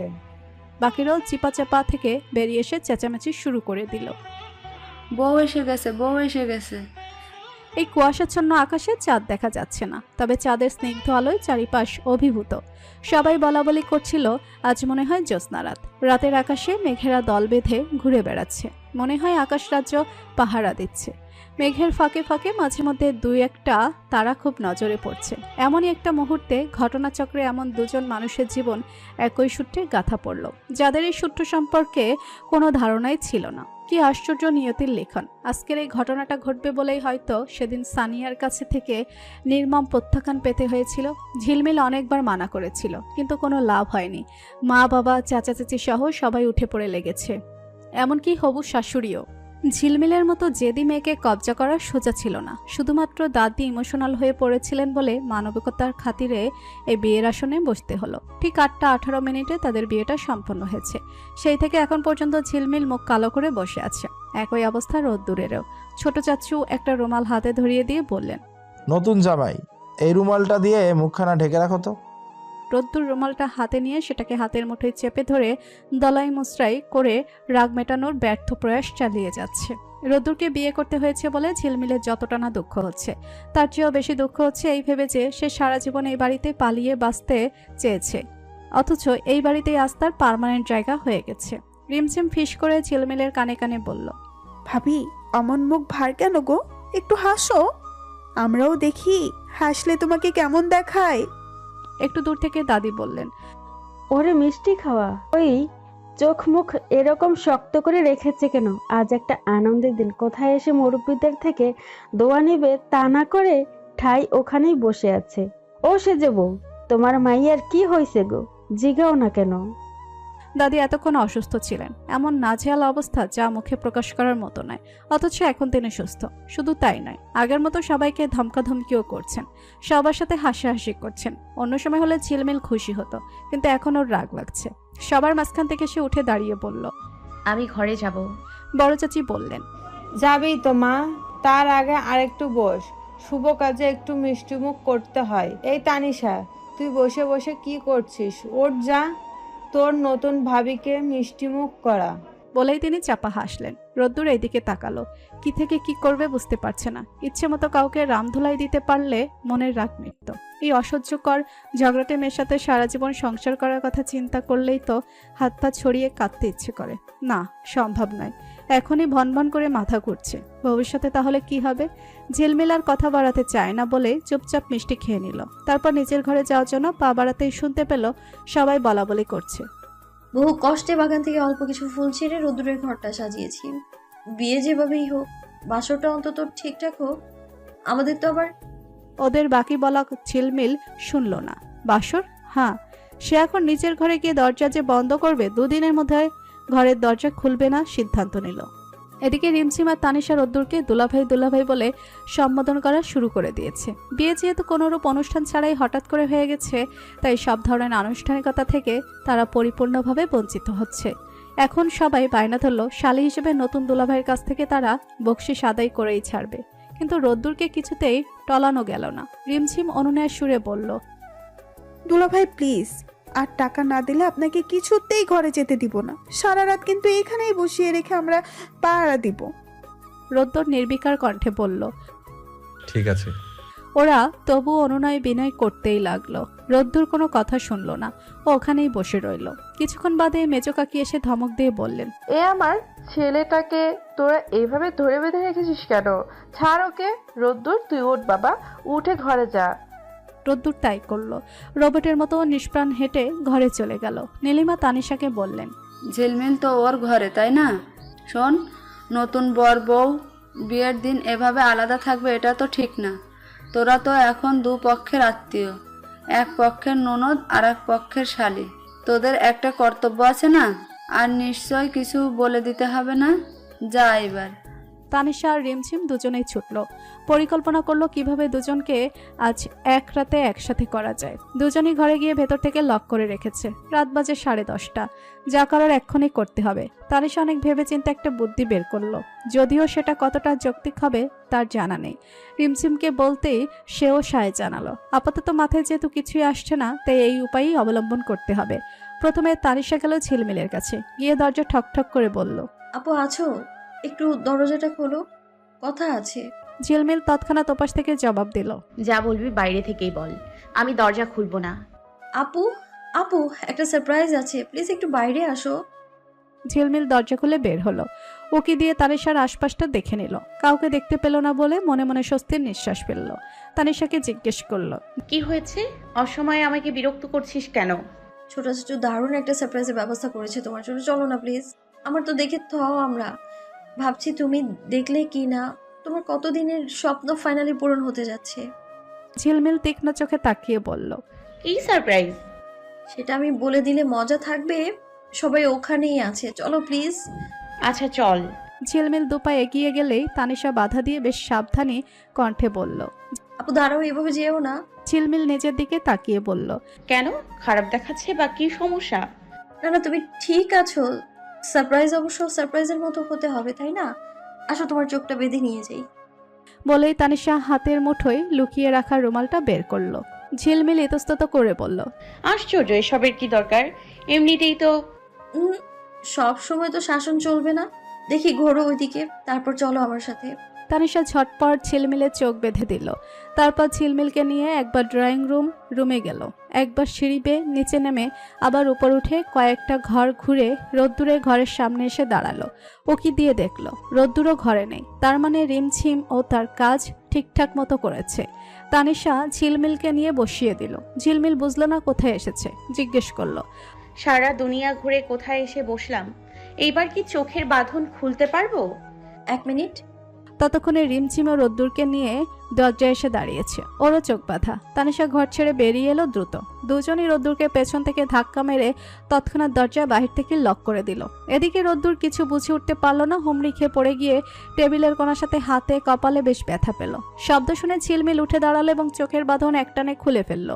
রোদ্দুর এবং ঝিলমিল দুজনেই দুজনকে এইভাবে দেখে হতবাক হয়ে গেল। রোদ্দুর কোনো মতে কপাল ডলতে ডলতে উঠে দাঁড়ালো। দুজনে একসাথে বলে উঠল, তুই তুই এখানে? কথাটা বলেই রোদ্দুর চারিদিকে চোখ বোলালো। এগিয়ে এসে পুনরায় বলল, আমার ঘরে তুই কি করছিস? এসবের মানে কি? ঝিলমিল তাকিয়ে দেখলো সে সত্যিই রোদ্দুরের ঘরে। তার মানে ওরা তাকে ধোকা দিয়েছে। এত বড় ধোকা! এতক্ষণ ঝিলমিলের কান্না পায়নি, চাপা রাখছিল, কিন্তু এবার সত্যি সত্যি কান্না পেল। ঝাপসা চোখে তাকিয়ে কাঁদো কাঁদো গলায় বলল, আমি কিভাবে আসলাম এখানে? চলে যাব, আমাকে এখান থেকে নিয়ে যাও। রোদ্দুর দরজায় হাত দিয়ে দেখলো বাহির থেকে দরজা লক। বুঝতে পারলো এতক্ষণ তার আদরের ছোট বোনের বলা প্রতিটা কথাই ছিল ওদের পরিকল্পনার একটা অংশ মাত্র। রোদ্দুর ঝিলমিলের সামনে দাঁড়িয়ে বলল, তুই এখানে কেন এসেছিস? ওরা তোকে বললো আর তুই ঢ্যাং ঢ্যাং করে নাচতে নাচতে চলে এলি? ওরা তো আমাকে সারপ্রাইজের কথা বলে নিয়ে এসেছে। ঝিলমিল এবার কেঁদেই বলল। রোদ্দুর বুঝলো ওকে কিছু বলে লাভ নেই, ও নিজেই ষড়যন্ত্রের শিকার। এমনিতেই কপালের অংশটুকু কেটে যাওয়াতে এই জায়গাটা চিনচিন করছে। তার মধ্যে এই মেয়ের ফ্যাস করে কান্নাকাটির শব্দ একেবারেই মাথা ধরিয়ে দিল। সারাদিন আজ বহুত ধকল গেল, আর সন্ধ্যার পর তো জীবনের উপর দিয়ে ঝড় উঠে গেছে। ভেবেছিল এখন একটু শান্তি মতো বসে বিশ্রাম করতে পারবে, কিন্তু তার হলো কোথায়। একটু আগে ঘরে ঢুকেই সর্বপ্রথম ফুল লতাপাতাগুলো সরিয়ে এই সাইডে রেখে দিয়েছিল। ঝিলমিল এক কোনায় ওই ফুলগুলো দেখে বলল, আমার কষ্ট করে লাগানো ফুলগুলো তুই তুলে কেন এনেছিস, আবার নষ্ট করে ফেলে দিয়েছিস? এখন আর কথায় ঝগড়ার আভাস টের পাওয়া যাচ্ছে না। কান্নাকাটির কারণে কথা বলছে মৃদুস্বরে। রোদ্দুর ধমক দিয়ে বলল, চুপ থাক। আমি এখানে থাকবো না। আমারও তোকে এখানে থাকতে দেওয়ার ইচ্ছে নেই। ওই যে বারান্দা, গ্রিল বেয়ে নেমে চলে যা, আমি আটকে রাখিনি। রোদ্দুর ওর সামনে থেকে চলে গেল। ঝিলমিল ভাবতে লাগলো কি করে ওকে এই ঘর থেকে বের করা যায়। এই বাদরের সাথে সে কিছুতে এক ঘরে এক বিছানায় থাকতে পারবে না, অসম্ভব। রোদ্দুর ফ্রেশ হয়ে এলো। হাতের তোয়ালেটা বারান্দায় নিয়ে যেতেই ঝিলমিল সেই সুযোগটাকেই কাজে লাগালো। রকেটের গতিতে দৌড়ে গিয়ে বারান্দায় দরজা ভেতর থেকে বন্ধ করে দিল। রোদ্দুরের উদ্দেশ্যে বলল, চেঁচামেচি করবি না, আমি কিন্তু একদম দরজা খুলবো না। সকাল হবে তখন নিজে গিয়েই দরজা খুলে দিব। রোদ্দুর জীবনে প্রথম এতটাই হতভম্ব হয়ে গেল। একটু আগে যখন ওরা দরজা বন্ধ করেছিল তখন অযথা সিনক্রেট হবে ভেবে সে চেঁচামেচি থেকে বিরত দিয়েছে। এইবারও তাই করলো, করতে বাধ্য হলো। উফ আল্লাহ, ভালো মানুষের ফল বারবার এরকম নিষ্ঠুর হচ্ছে কেন? রোদ্দুরের সারা রাত কাটলো এইভাবেই, ঠান্ডায় কাঁপতে কাঁপতে। ঝিলমিলের উপর এত রাগ লাগলো যা বলার মতো নয়। সিদ্ধান্ত নিল কাল সকাল সকালে কেউ জেলখানা থেকে নিজেকে মুক্ত করবে। সারা রাত একদমই ঘুম হলো না। হেলাই দিয়ে দাঁড়িয়ে এবং বসে রাত কেটে গেল। সকালের দিকে চোখটা একটু লেগে গেল। ঠিক ওই সময় ঝিলমিল এসে দরজা খুলে দিয়ে দেখলো রোদ্দুর এক কোণায় ঘাপটি মেরে বসে আছে, মনে হয় ঘুমাচ্ছে। ঝিলমিলের এই বিষয়টা একদম খেয়াল ছিল না। তখন খেয়ালে থাকলে ঠিকই একটা কম্বল দিয়ে দিত। একটু খারাপ লাগলো নিজের কাছে। তার উপর আবার কপালের ক্ষতটা বেশ গাঢ় হয়ে উঠেছে, ওই জায়গাটা লাল হয়ে ফুলে উঠেছে। যত যাই হোক, একটা মানুষ তো এভাবে সারা রাত কষ্ট দেওয়া একদম ঠিক হয়নি। ঝিলমিল একটা কম্বল নিয়ে এসে আলতোভাবে রোদ্দুরের গায়ে দিয়ে দিল। ঘরের দরজার লকটা এবার খোলাই পেল। দ্রুত বের হলো। এক দৌড়ে তানিশার ঘরে এলো, কিন্তু তাকে ঘরে পাওয়া গেল না। রান্নাঘরের দিকে পা বাড়ালো। দরজায় উকি দিয়ে সবার উদ্দেশ্যে জিজ্ঞেস করলো, তানিশা কি এখানে আছে? সাবরিনা হেসে বললেন, আরে আরে, আমাদের বাড়ির নতুন বউ যে। এসো এসো, সুস্বাগতম। রাতে ঘুম ভালো হয়েছে আম্মা জান? এই নীলিমা, তোমার ছেলের বউ এসেছে, খোঁজ খবর নাও, ভালো মন্দ জিজ্ঞেস করো। নীলিমা জিজ্ঞেস করলেন, রোদ্দুর কোথায় রে? উঠেছে ঘুম থেকে? আমি জানি না। ঝিলমিল এবার রিমঝিমকে খোঁজার উদ্দেশ্যে সব ঘর উকি দিল। দুজন ষড়যন্ত্রকারী একসাথে পালিয়েছে। দাদির ঘরের সামনে আসতেই তিনি ঝিলমিলকে ডাক দিলেন, কি রে নাতবু, রাতে ঘুম হয়েছে ঠিকঠাক মতো? আমার দাদুভাই কোথায়? ঘুমাচ্ছে। আচ্ছা, তুই এদিকে আয়, আমার পাশে বস দেখি। রাগ করে আছিস আমার উপর? দেখিস একদিন ঠিকই বলবি, দাদি তুমি ভাগ্যিস আমাদের বিয়েটা দিয়েছিলে সেদিন, আর সেই কথাটা শোনার জন্য আমি বেঁচে থাকলেই হয়। ঝিলমিল বিরক্ত হয়ে বলল, ধুর, এসব ইমোশনাল ডায়লগ দিও না তো। তোমার এই ডায়লগের চক্করে আমার জীবনের সারি সর্বনাশ হয়ে গেছে। ওই তো বললাম একদিন ঠিক বুঝবি। বাদ দিই ওসব কথা। একটা কথা সবসময় মনে রাখবি, মেয়ে মানুষের জীবনের সবচেয়ে বড় সত্য হচ্ছে তার স্বামী। চেষ্টা করবি স্বামীর মন জুগিয়ে চলতে, মেনে নিতে। এইটুকু করতে পারলেই তুই সংসার জীবনে সুখী। আর হ্যাঁ, পুরুষ মানুষ কিন্তু উড়তে পছন্দ করে। গড়ে অর্থাৎ খাঁচায় বন্দি পাখি থাকা সত্ত্বেও আকাশে চলতি পথে উড়ে যাওয়া অনেক পাখি কিন্তু মনে ধরে যায়।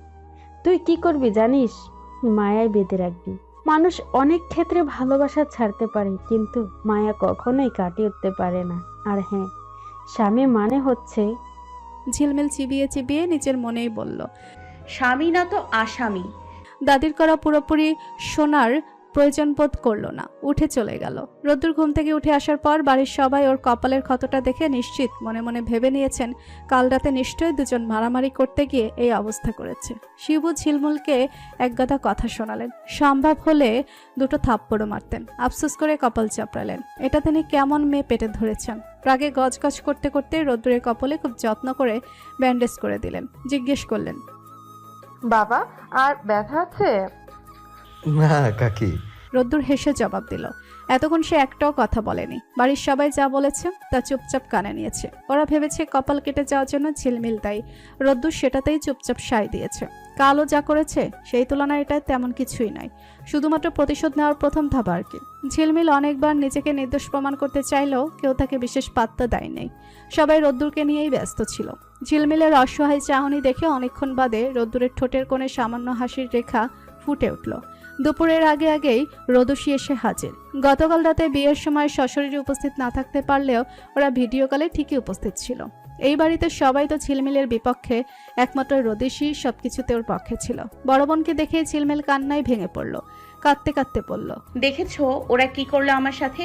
আমি তো এই বিয়েটা করতে চাই নাই, জোর করে ইমোশনাল ব্ল্যাকমেল করে আমাকে বিয়ে করাইছে। তুমি এদের কিছু বলো আপু। সবসময় রোদসী ওর পক্ষে থাকলো, এবার থাকতে পারলো না, বলল, রোদ্দুর আমাদের হীরের টুকরো ছেলে। আমি তো তোদের সম্পর্কের কথা কোনোদিন ভুলেও ভাবি নাই। ভাগ্যিস দাদি ভেবেছিল। আমার হীরের টুকরো চাই না তো, চোর কোনো মতে ভাঙা চোরা একটুখানি কয়লার টুকরো আমার কপালে জুটলেও আমি খুশি হতাম। ঝিলমিলের হাই হুতাশ গেল না। কার কাছে একটু সান্ত্বনা পাবে? তাই ভেবে ভেবে শিউলির কাছে ছুটলো। আর শিউলি করলো কি, ক্রিকেট খেলায় খেলোয়াড় ছক্কা মারলে যেমন লাফায় ও ঠিক সেভাবে লাফিয়ে উঠলো। ঝিলমিলকে কনগ্রাচুলেশন জানিয়ে বলল, আরে বাহ দোস্ত, জীবনে একটা কাজের কাজ তুই করলি। দেখ, আমার চাচা তো ভাইও নেই আর বিয়ের কোনো খবরও নেই। সবার মতো তুইও প্রমাণ করে দিলি আজকের ভাইয়া কালকের সাইয়া। ঝিলমিল শুধু পারছে না দুনিয়াদারি উল্টে দিতে, ওর ওই সাপের মতো হিস করা দেখে সকলেই মজা পাচ্ছে। তানিশা আর রিমঝিম সকালেই বের হয়ে গিয়েছিল। তারা জানে সকাল সকাল অবশ্য ওদের খোঁজ পড়বে। নতুন দুলোভাই এবং নতুন ভাবির কাছে উত্তম মাধ্যমও খেতে পারে, তাই দুপুরের পর ওরা বাড়িতে ঢুকলো। প্রথমে ঝিলমিলের সাথে হয়ে গেল, কিন্তু ও কিছুই বলল না। তানিশা হেসে সুর টেনে জিজ্ঞেস করলো, বাসরাত কেমন কাটলো ভাবি? কি কি করলে শুনি একটু। ননদ হিসেবে শোনার অধিকার তো আছেই। ঝিলমিল দাঁত কেলিয়ে হেসে জবাব দিল, খুব ভালো কেটেছে। এত ভালো কাটবে কল্পনাও করি নাই। আগে যদি জানতাম জীবনে এত আনন্দে কাটবে তাহলে আগেই বিয়ে করে ফেলতাম, তাও তোর ভাইকে। তানিশা খুশিতে গদগদ হয়ে বলল, wow, I am really happy. এমন ভেবেছিলাম গতকালের জন্য তুমি অনেক বেশি রেগে থাকবে, প্লাস আমাদের বকাবকি করবে, কিন্তু তুমি যে নিজেই এতটা হ্যাপি হবে ভাবতেই পারিনি। Congratulations for your married life. ঝিলমিল আবারও খিলখিল করে হেসে উঠল। ওকে দেখে মনে হচ্ছে ও দুনিয়ার সবচেয়ে সুখী মানুষের মধ্যে একজন, কিন্তু সর্বক্ষণ ওর মাথার ভেতর যে বুদ্ধি এবং মানুষকে ফাঁসানোর ধান্দা ঘোরে, এটা আপাতত সবার জানা থাকলেও কেউ গুরুত্ব দিল না। মেয়েকে তো সবাই জানে বোঝে, সবাই বলা বলি করছিল। এখন যেহেতু বিয়ে শাদী হয়েছে, দেখে নিও ঝিলমিলের মাথায় বুদ্ধি খুলবে। মেয়ে এইবার একটু মানুষের মতো মানুষ হবে। এতদিন তো গায়ে গতরে যা বড় হয়েছে, মাথায় বুদ্ধি শুদ্ধি কিছু ছিল? ঝিলমিল আড়াল থেকে সেসব শুনে ঠোঁট বাঁকা করে, তেড়া করে যেভাবে পারলো হাসলো। আনন্দে তার নাচতে ইচ্ছে করছে। সবাই কত ইতিবাচক ভাবনা ভাবছে। ঝিলমিল সবার ভাবনা এক চুটকিতে হাওয়া করে দেওয়ার যোগ্যতা রাখে। গতরাতে রোদ্দুরকে বারান্দায় বন্দি করেছিল, আজ রাতের জন্য আরেকটা পরিকল্পনা সাজিয়ে রাখলো। রোদ্দুর বাড়ির সবার কাছে এক কাপ চা চাইলো। কারোর সময় হচ্ছে না, বাড়ি ভর্তি মেহমান। শিমু এসে ঝিলমিলকে ধমক দিয়ে বললেন, তোর কি কোনো কাণ্ডজ্ঞান নাই? অকর্মা মেয়ে কোথাকার। রোদ্দুর কখন থেকে এক কাপ চা চাইছে, একটু বানিয়ে দে যা। এই রকম করলে তুই সারা জীবন সংসার করবি কি করে? আশ্চর্য, এই রকম বেয়াদবি যেন আমার সামনে করিস না ঝিলমিল। বড় হয়েছিস বলে কিছু ছাড় দিব না, থাপড়ে গাল লাল করে দিব। ঝিলমিল মুখ কালো করে ফেলল। রোদ্দুর যে সত্যিকার অর্থে তার চরম শত্রু এটা বুঝতে পারল, আর তা না হলে ওর জন্য তাকে কথায় কথায় বকা খেতে হয়। ঝিলমিল চা বানাতে গেল। চা সে বেশ ভালোই বানাতে পারে, কিন্তু ঘরের ছোট বিভীষণকে যত্ন করে চা বানিয়ে দিবে তা হতে পারে না। ঝিলমিল চায়ে চিনির বদলে 3 চামচ লবণ দিয়ে দিল, তারপর সুন্দর করে ট্রেতে সাজিয়ে গুছিয়ে নিয়ে গেল। রোদ্দুরকে বলল, খা, চায়ের জন্য নাকি সারা বাড়ি শুদ্ধ মানুষকে পাগল করে দিয়েছিস। রোদ্দুর চায়ের কাপে হাত নিল, কিন্তু ঝিলমিলের কথা জবাব দিল না এবং ওর সাথে উচ্চবাচ্যও করলো। মনে মনে বলল, মূর্খের সাথে তর্ক করা পৃথিবীর সবচেয়ে বড় বোকামি। ঝিলমিল চা দিয়ে ঘর ছেড়ে চলে গেল। রোদ্দুরের হঠাৎ করে মনে পড়ল আগামীকাল রবিবার, তার অফিস আছে। সে ঝট করে উঠে দাঁড়ালো। সবকিছু চিন্তায় মাথা থেকে আসল জিনিসই বেরিয়ে গেছে। রোদ্দুর মনে মনে খুশি হলো। এই জেলখানা থেকে পালানোর একটা যুক্তিসঙ্গত উপায় সে পেয়ে গেল। উঠে ফটাফট নিজের ব্যাগপত্র গুছিয়ে নিল। একটু বাদেই ঢাকার উদ্দেশ্যে বেরিয়ে যাবে, কিন্তু কাউকে বলবে না। পৌঁছে গিয়ে তারপর বাড়িতে একটা ফোন করে দিবে। রোদ্দুর 4 কাপ হাতে নিতে এক চুমুক খেয়ে চোখ মুখ বিষিয়ে গেল, থুতু করে ফেলে দিল। প্রথম অবস্থায় টেস্ট বুঝলো না, আরেকবার চুমুক দিল। মেয়েটা চিনির বদলে 1 গাদা লবণ ঢেলে দিয়েছে। উফ আল্লাহ, এই মেয়েটা এমন কেন? ওর মাথায় কি সামান্য বুদ্ধিও নেই, নাকি এসব ইচ্ছে করেই করে? কিসের যে এত শত্রু দাবি? আজকালের নয়, একদম জন্মের থেকে। তখন খামছি করত। একবার তো খামছি দিয়ে রোদ্দুরের হাতের চামড়া তুলে ফেলেছিল। কোলের সেই ছোট বাচ্চা তখনই চুল টেনে ছিঁড়ে ফেলতো, আর এখন সেই মেয়ে তো খেপা সার হবেই, স্বাভাবিক। রোদ্দুর আর অপেক্ষা করলো না। এখানে থাকলে সে পাগল হয়ে যাবে, আর 1 মুহূর্তও নয়, 1 মিনিটও নয়। প্রথমে আশেপাশে দেখে নিল কেউ আছে কিনা। কাউকে দেখতে পেল না, তবুও রিস্ক নিতে চাইল না। নিজের ঘরে জানালা দিয়ে ব্যাগটা ফেলে দিল। আগে যেভাবে স্কুল পালানোর সময় বন্ধুদের সাথে করত, তাই ভালো অভিজ্ঞতা আছে। ব্যাগ নিচে ফেলে দিয়ে সকালের সামনে দিয়েই নেমে এলো। তারপর সোজা চলে এলো বাড়ির পেছনে, ব্যাগটা তুললো এবং ঝড়ের গতিতে দৌড় দিল। কিছুটা দূরে এসে হাঁটার গতি স্লো হয়ে এলো। হেলতে দুলতে হাঁটতে হাঁটতে নিজেকেই বলল, সাব্বাস রোদ্দুর, অবশেষে জেলখানা থেকে নিজেকে মুক্ত করে এনেছিস। Carry on. কোনো স্বৈরাচারের ফাঁদে পা দেওয়া যাবে না, কিছুতেই না। তোর এই সহজ সরল সুন্দর ভদ্র জীবনে স্বৈরাচারের স্থান হবে না। বাস স্ট্যান্ড পৌঁছানোর আগে রোদ্দুরের সাথে ওসমান খন্দকারের দেখা হলো। রোদ্দুর অবশ্য ওনাকে খেয়াল না করে পাশ কাটিয়ে চলে যাচ্ছিল। উনি নিজে রোদ্দুরকে ডাকলেন। এই তুমি আমাদের নতুন চেয়ারম্যান সাহেবের ভাতিজা না? এত তাড়াহুড়ো করে কোথাও ছুটছো? তা শুনলাম তোমারই নাকি বিয়ে হয়েছে। কি করলে বলো তো? বিয়ে করলে অথচ আশেপাশের মানুষজন জানলো না। চুপি চুপি এই শুভ কাজটা সেরে ফেলার পেছনে রহস্য কি? তোমাদের আগে থেকে কোনো কাহিনী ছিল নাকি? রোদ্দুর থেমে গেল এবং ওনার কথা শুনে ওর ভুরু জোড়া আপনা আপনি কুঁচকে গেল। রোদ্দুর পাল্টা প্রশ্ন করলো। কোনো কিছু না জেনে আগাম কথা বলছেন কেন? আগাম কথা কেন হতে যাবে? 4-5 জন লোক বলা বলি করছিল, তা করবেই তো। তোমাদের বাপ চাচার ঠাটবাট কি কোনো অংশে কম? তার উপর তুমি আবার তোমাদের বংশের একমাত্র ছেলে, তাই একটু সন্দেহ হচ্ছে। দেখো বাবা, তোমার চাচারা কিন্তু তোমায় সব সম্পত্তি থেকে বঞ্চিত করতে পারে। এগুলো তো ইদানিং ডাল ভাত। বড় শহরে থাকো, সব তো তোমাদের জানাই আছে। তিনি আফসোসের সুরে কথাটা বললেন। রোদ্দুরের কপালে পরপর কয়েকটা ভাঁজ পড়ল। এই লোক চায় কি? নাম ডাক শুনেছে অনেকবার। তাদের বাড়িতে দাদু বেঁচে থাকাকালীন খুব আনাগোনা ছিল। তারপর তো রোদ্দুরের পড়াশোনা সহ সবকিছু ঢাকাতেই, তাই ওনার সাথে খুব একটা আলাপ পরিচয় নেই। রোদ্দুর বলল, আমার বাবা আমায় যথেষ্ট পড়াশোনা করিয়েছেন, নিজের পায়ে দাঁড়াতে শিখিয়েছেন। আমার মনে হয় না আমার পূর্বপুরুষের এসব সম্পত্তি আমার কোনো কাজে আসবে। আসছি কেমন? আপনার সাথে কথা বলে ভালো লাগলো। আপনি আমাকে সেভাবে চিনেন না, তবুও আমার কথা ভাবলেন দেখে আরো ভালো লাগলো। তবে আসি, আবার এলে আপনার সাথে একসাথে বসে চা খাবো এবং আমার বাপ চাচাদের মতলব শোনাবো। রোদ্দুরের কথাটা অপমানজনক ছিল নাকি সে ভালোর উদ্দেশ্যে বলেছে, ওসমান খন্দকার তা ঠিক বুঝতে পারলেন না। তাই কোনো প্রতিক্রিয়া ব্যতীত নিজের গন্তব্যের দিকে পা বাড়ালেন। রোদ্দুর যে ঘরে নেই এটা কারোরই জানা ছিল না। সন্ধ্যের দিকে ওর খোঁজ পড়ল, নাই কোথাও নাই। ছোট চাচু ফোন করলেন, রোদ্দুর ফোন রিসিভ করলো না। বাড়ির সবাই ভেবে নিল হয়তো বাহিরে কোথাও গেছে, কিছুক্ষণের মধ্যেই চলে আসবে। রোদ্দুর এলো না, তবে ওর একটা মেসেজ ঠিকই এলো। তখন সবাই বুঝতে পারলো যে পাখি খাঁচা ছেড়ে ফুরুত। শিমু এসে ঝিলমিলকে বকাবকি করতে লাগলেন। নিশ্চয় তুই কিছু বলেছিস। তোর আসলে স্বভাবটাই খারাপ, একদম কারো ভালো সহ্য হয় না। ছোট চাচু সকলকে থামিয়ে বললেন, আরে ভাবি, থামেন আপনারা, রাগারাগি করছেন কেন? রোদ্দুর তো বললো ওর অফিস আছে, যাওয়ার প্রয়োজন ছিল তাই চলে গেছে। ঝিলমিলের সাথে চেঁচামেচি করে তো লাভ নেই। আমি কাল ওকে গিয়ে দিয়ে আসবো। এই পাখিকেও খুব শীঘ্রই খাঁচায় বন্দি করতে হবে। যেই বলা সেই কাজ। ঝিলমিল ঢাকা যেতে আপত্তি করল না। ছোট চাচুর কথায় সুরসুর করে রাজি হয়ে গেল। সকাল সকাল বাড়ির সবার কাছ থেকে বিদায় নিয়ে বাস স্ট্যান্ড পৌঁছালো।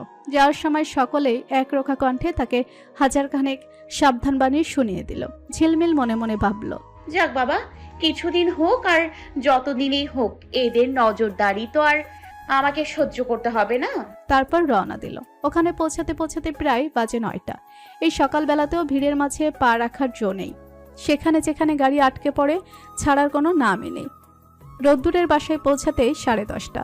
রোদ্দুরকে পাওয়া গেল না, গেট লক করা। নিশ্চয়ই অফিসে চলে গেছে। ছোট চাচু চিন্তিত কণ্ঠে বললেন, ইস, দেরি করে ফেলেছি রে। তুই ওয়েট কর, আমি রোদ্দুরের সাথে ফোনে কথা বলি। আচ্ছা। ছোট চাচু রোদ্দুরের সাথে ফোনে কথা বলে ঝিলমিলকে 5 মিনিট অপেক্ষা করতে বলে নিচে নামলেন। ঠিক 5 মিনিটের মাথায় ফিরে এলেন চাবি নিয়ে। ঝিলমিল অবাক হয়ে জিজ্ঞেস করলো, চাবি কোথায় পেলে? ডুপ্লিকেট চাবি ম্যানেজ করেছি ম্যানেজারের কাছ থেকে। তিনি দরজা খুলে ভেতরে ঢুকলেন। ঝিলমিলও পিছু পিছু গেল। সারা জীবন নিজের বাড়িতে ছিল, তাদের বাড়িও ছিল বিশাল। এখন এই ঘরে ঢুকে মনে হচ্ছে পৃথিবীর সবচেয়ে ছোট্ট ঘরে সে উপস্থিত হয়েছে। বিরক্তি নিয়ে আশেপাশে তাকালো। ধুর, এই খুপচি ঘরে তাকে থাকতে হবে এখন থেকে? এমনিতে সব ঠিকঠাক, রোদ্দুর যথেষ্ট পরিষ্কার পরিচ্ছন্ন, এটা আগে থেকেই জানা গেছে। তবে এই ছোট্ট ঘরটা যা সুন্দর করে সাজিয়েছে, তাতে ঝিলমিল তার চরম শত্রুর প্রশংসা মুখে না করলেও মনে মনে করতে বাধ্য হলো। ছোট চাচু ঝিলমিলকে বললেন, তুই থাক এখানে, ঘুরে ফিরে সব দেখ, আমি কিছুক্ষণ বাদে আসছি। নতুন জায়গা, তবুও ঝিলমিলের ততটা অস্বস্তি হলো না। কখনো কোথাও হয় নাই। সে পরিস্থিতির সাথে খুব ভালো করে নিজেকে মানিয়ে নিতে পারে, তাই খুশি মনে বলল, আচ্ছা ঠিক আছে। মনোজ সরকার চলে যাওয়ার পর ঝিলমিল ঘুরে ঘুরে ঘরের প্রতিটা কোণা পর্যবেক্ষণ করলো। তাতে আর সময় লাগলো মাত্র 10 মিনিট। বাকি সময় কি করবে ভাবতে ভাবতে রান্নাঘরে উকি মারল। ও মা, এটা রান্নাঘর নাকি মুরগির খোপ? তাদের এলাকার সাবুর মায়ের মুরগিরগুলো তো এর থেকে 3 গুণ। না, এখানে তো বেশি দিন থাকা যাবে না, দম বন্ধ হয়ে যাবে স্রেফ। গত বছর একবার ঢাকা এসেছিল তার ছোট মামার বাসায়, কিন্তু রোদ্দুরের এখানে কখনোই আসা হয়নি, এইবারই প্রথম। তা আবার সম্পর্ক পরিবর্তন হয়ে গেছে এক লহমায়। ছোট চাচু ফিরে এলেন হাতে কতগুলো খাবারের প্যাকেট নিয়ে। ঝিলমিলকে সবকিছু বুঝিয়ে দিয়ে বললেন, তুই খেয়ে নিস। আর শোন, রোদ্দুরের সাথে ঝগড়াঝাটি করবি না, কোনো সমস্যা হলে অবশ্যই বাড়িতে ফোন করবি। আর হ্যাঁ, রোদ্দুরের সাথে তখন ফোনে কথা হয়েছিল, ও আমাকে ওয়েট করতে বলেছে। তোর কথা এখনো জানে না। আমার তো আর অপেক্ষা করার সময় হচ্ছে না, আমি আসছি। ও এলে তোকে দেখে সারপ্রাইজড হয়ে যাবে। ছোট চাচু চলে যাওয়ার কথা শুনে ঝিলমিলের মনটা খারাপ হয়ে গেল। সে মানা করল না, হাসি মুখেই বিদায় নিল। এরপর ফিরে এসে আর কিছুই করার নেই। চারিপাশ স্তব্ধ, নীরব থেকে দূর থেকে গাড়ির আওয়াজ ভেসে আসছে। সকাল সকাল ওঠার কারণে ঘুমে চোখ বুজে আসছিল। ঝিলমিল বালিশে হেলান দিল এবং কিছুক্ষণের মধ্যেই গভীর ঘুমে তলিয়ে গেল। আবছা আবছা কি সব স্বপ্ন দেখল, সেসব কিছুই মনে নেই। এরই মধ্যে আর ঘুম ভাঙল না। হঠাৎ কলিং বেল বেজে উঠল। ঝিলমিল ধরফড়িয়ে উঠে বসল। ধাতস্থ হওয়ার চেষ্টা করলো, সকাল না রাত বোঝার চেষ্টা করলো। আচমকা মনেও পড়ল না সে কোথায় আছে। আবার কলিং বেল বেজে উঠল। ঝিলমিল উঠে গেল। ওপাশ থেকে রোদ্দুরের গলার আওয়াজ ভেসে এলো। ছোট চাচু। ঝিলমিল গিয়ে দরজা খুলে দিল। রোদ্দুর দরজা ঠেলে ঘরে ঢুকতে ঢুকতে বলল, ঘুমাচ্ছিলেন নাকি? আমি তো। এটুকু বলতেই সামনে দাঁড়িয়ে থাকা মানবের দিকে চোখ পড়ল। কোথায় ছোট চাচু, কোথায় কে? ঝিলমিলকে দেখে সে এতটা অবাক হলো যে কথা বলতেই ভুলে গেল। নিজেকে যথাসম্ভব সামলে নিয়ে বলল, তুই এখানে কখন এসেছিস? আবার কখন যাবি? ঝিলমিল এমনি এমনি রোদ্দুরের সাথে রাগারাগি করে না। কথাবার্তার ধরন কি অভদ্র ছেলেটার। আসতেই পারল না এখন পর্যন্ত, আবার চলে যাওয়ার কথা বলছে। জীবনে আর কতবার বিরক্ত হবে?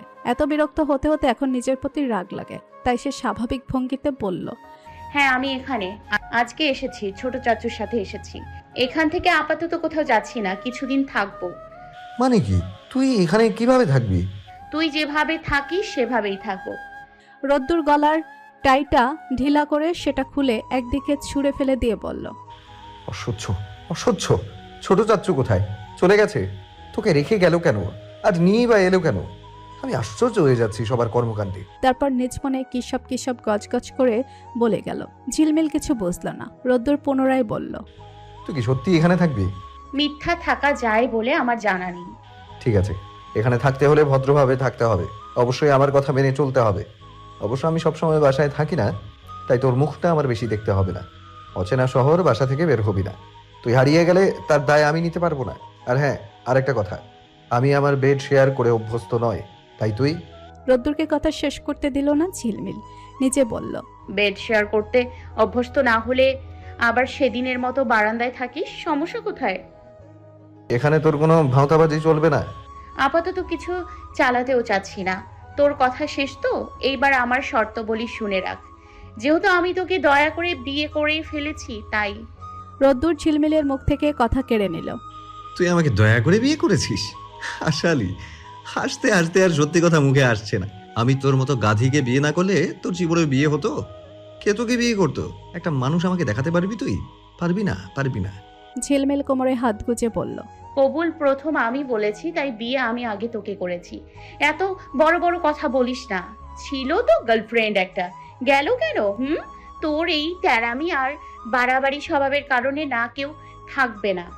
রোদ্দুর একরোখা কণ্ঠে বলল, আমার অতীতে কেউ না কেউ তো ছিল। তোর ছিল? ভেবে দেখ কেন নেই। কারণ তোর এই দজ্জালরূপী পিশাচিনী স্বভাব। ঝিলমিলও কোমর বেঁধে নেমে পড়ল ঝগড়ায়। ঝাড়ি মেরে বলল, আমি পিশাচিনী? ঠিক আছে, একবার যখন এসে পড়েছি তখন পদে পদে তোর মুন্ডু মটকাবো, তখন বুঝবি আমাকে এসব আজে বাজে কথা বলার স্বাদ। রোদ্দুর হেসে বলল, সময়ে সব দেখা যাবে, কে কাকে মটকায় আর কাকে আস্ত রাখে। আমিও তাহলে সময়ের অপেক্ষায় থাকলাম। এখন কাজের কথা বলি। তুই তো মনে হয় একাই রান্না বান্না করিস।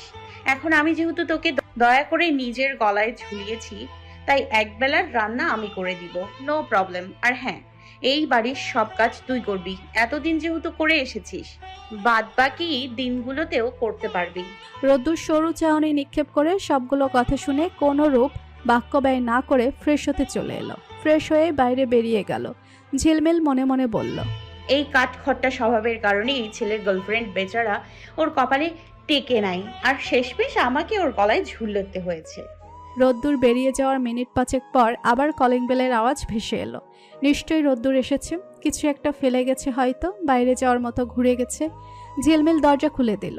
রোদ্দুরের বদলে সেখানে হাসানকে দেখতে পেল। গতবার হাসান ভাইয়ের সাথে পরিচয় হয়েছিল, উনি রোদ্দুরের সাথে ঝিলমিলদের বাড়ি ঘুরতে এসেছিল, সেই থেকে টুকটাক পরিচয়। হাসান ঝিলমিলকে দেখে অবাক হয়ে জিজ্ঞেস করলো, আরে তুমি ঝিলমিল না?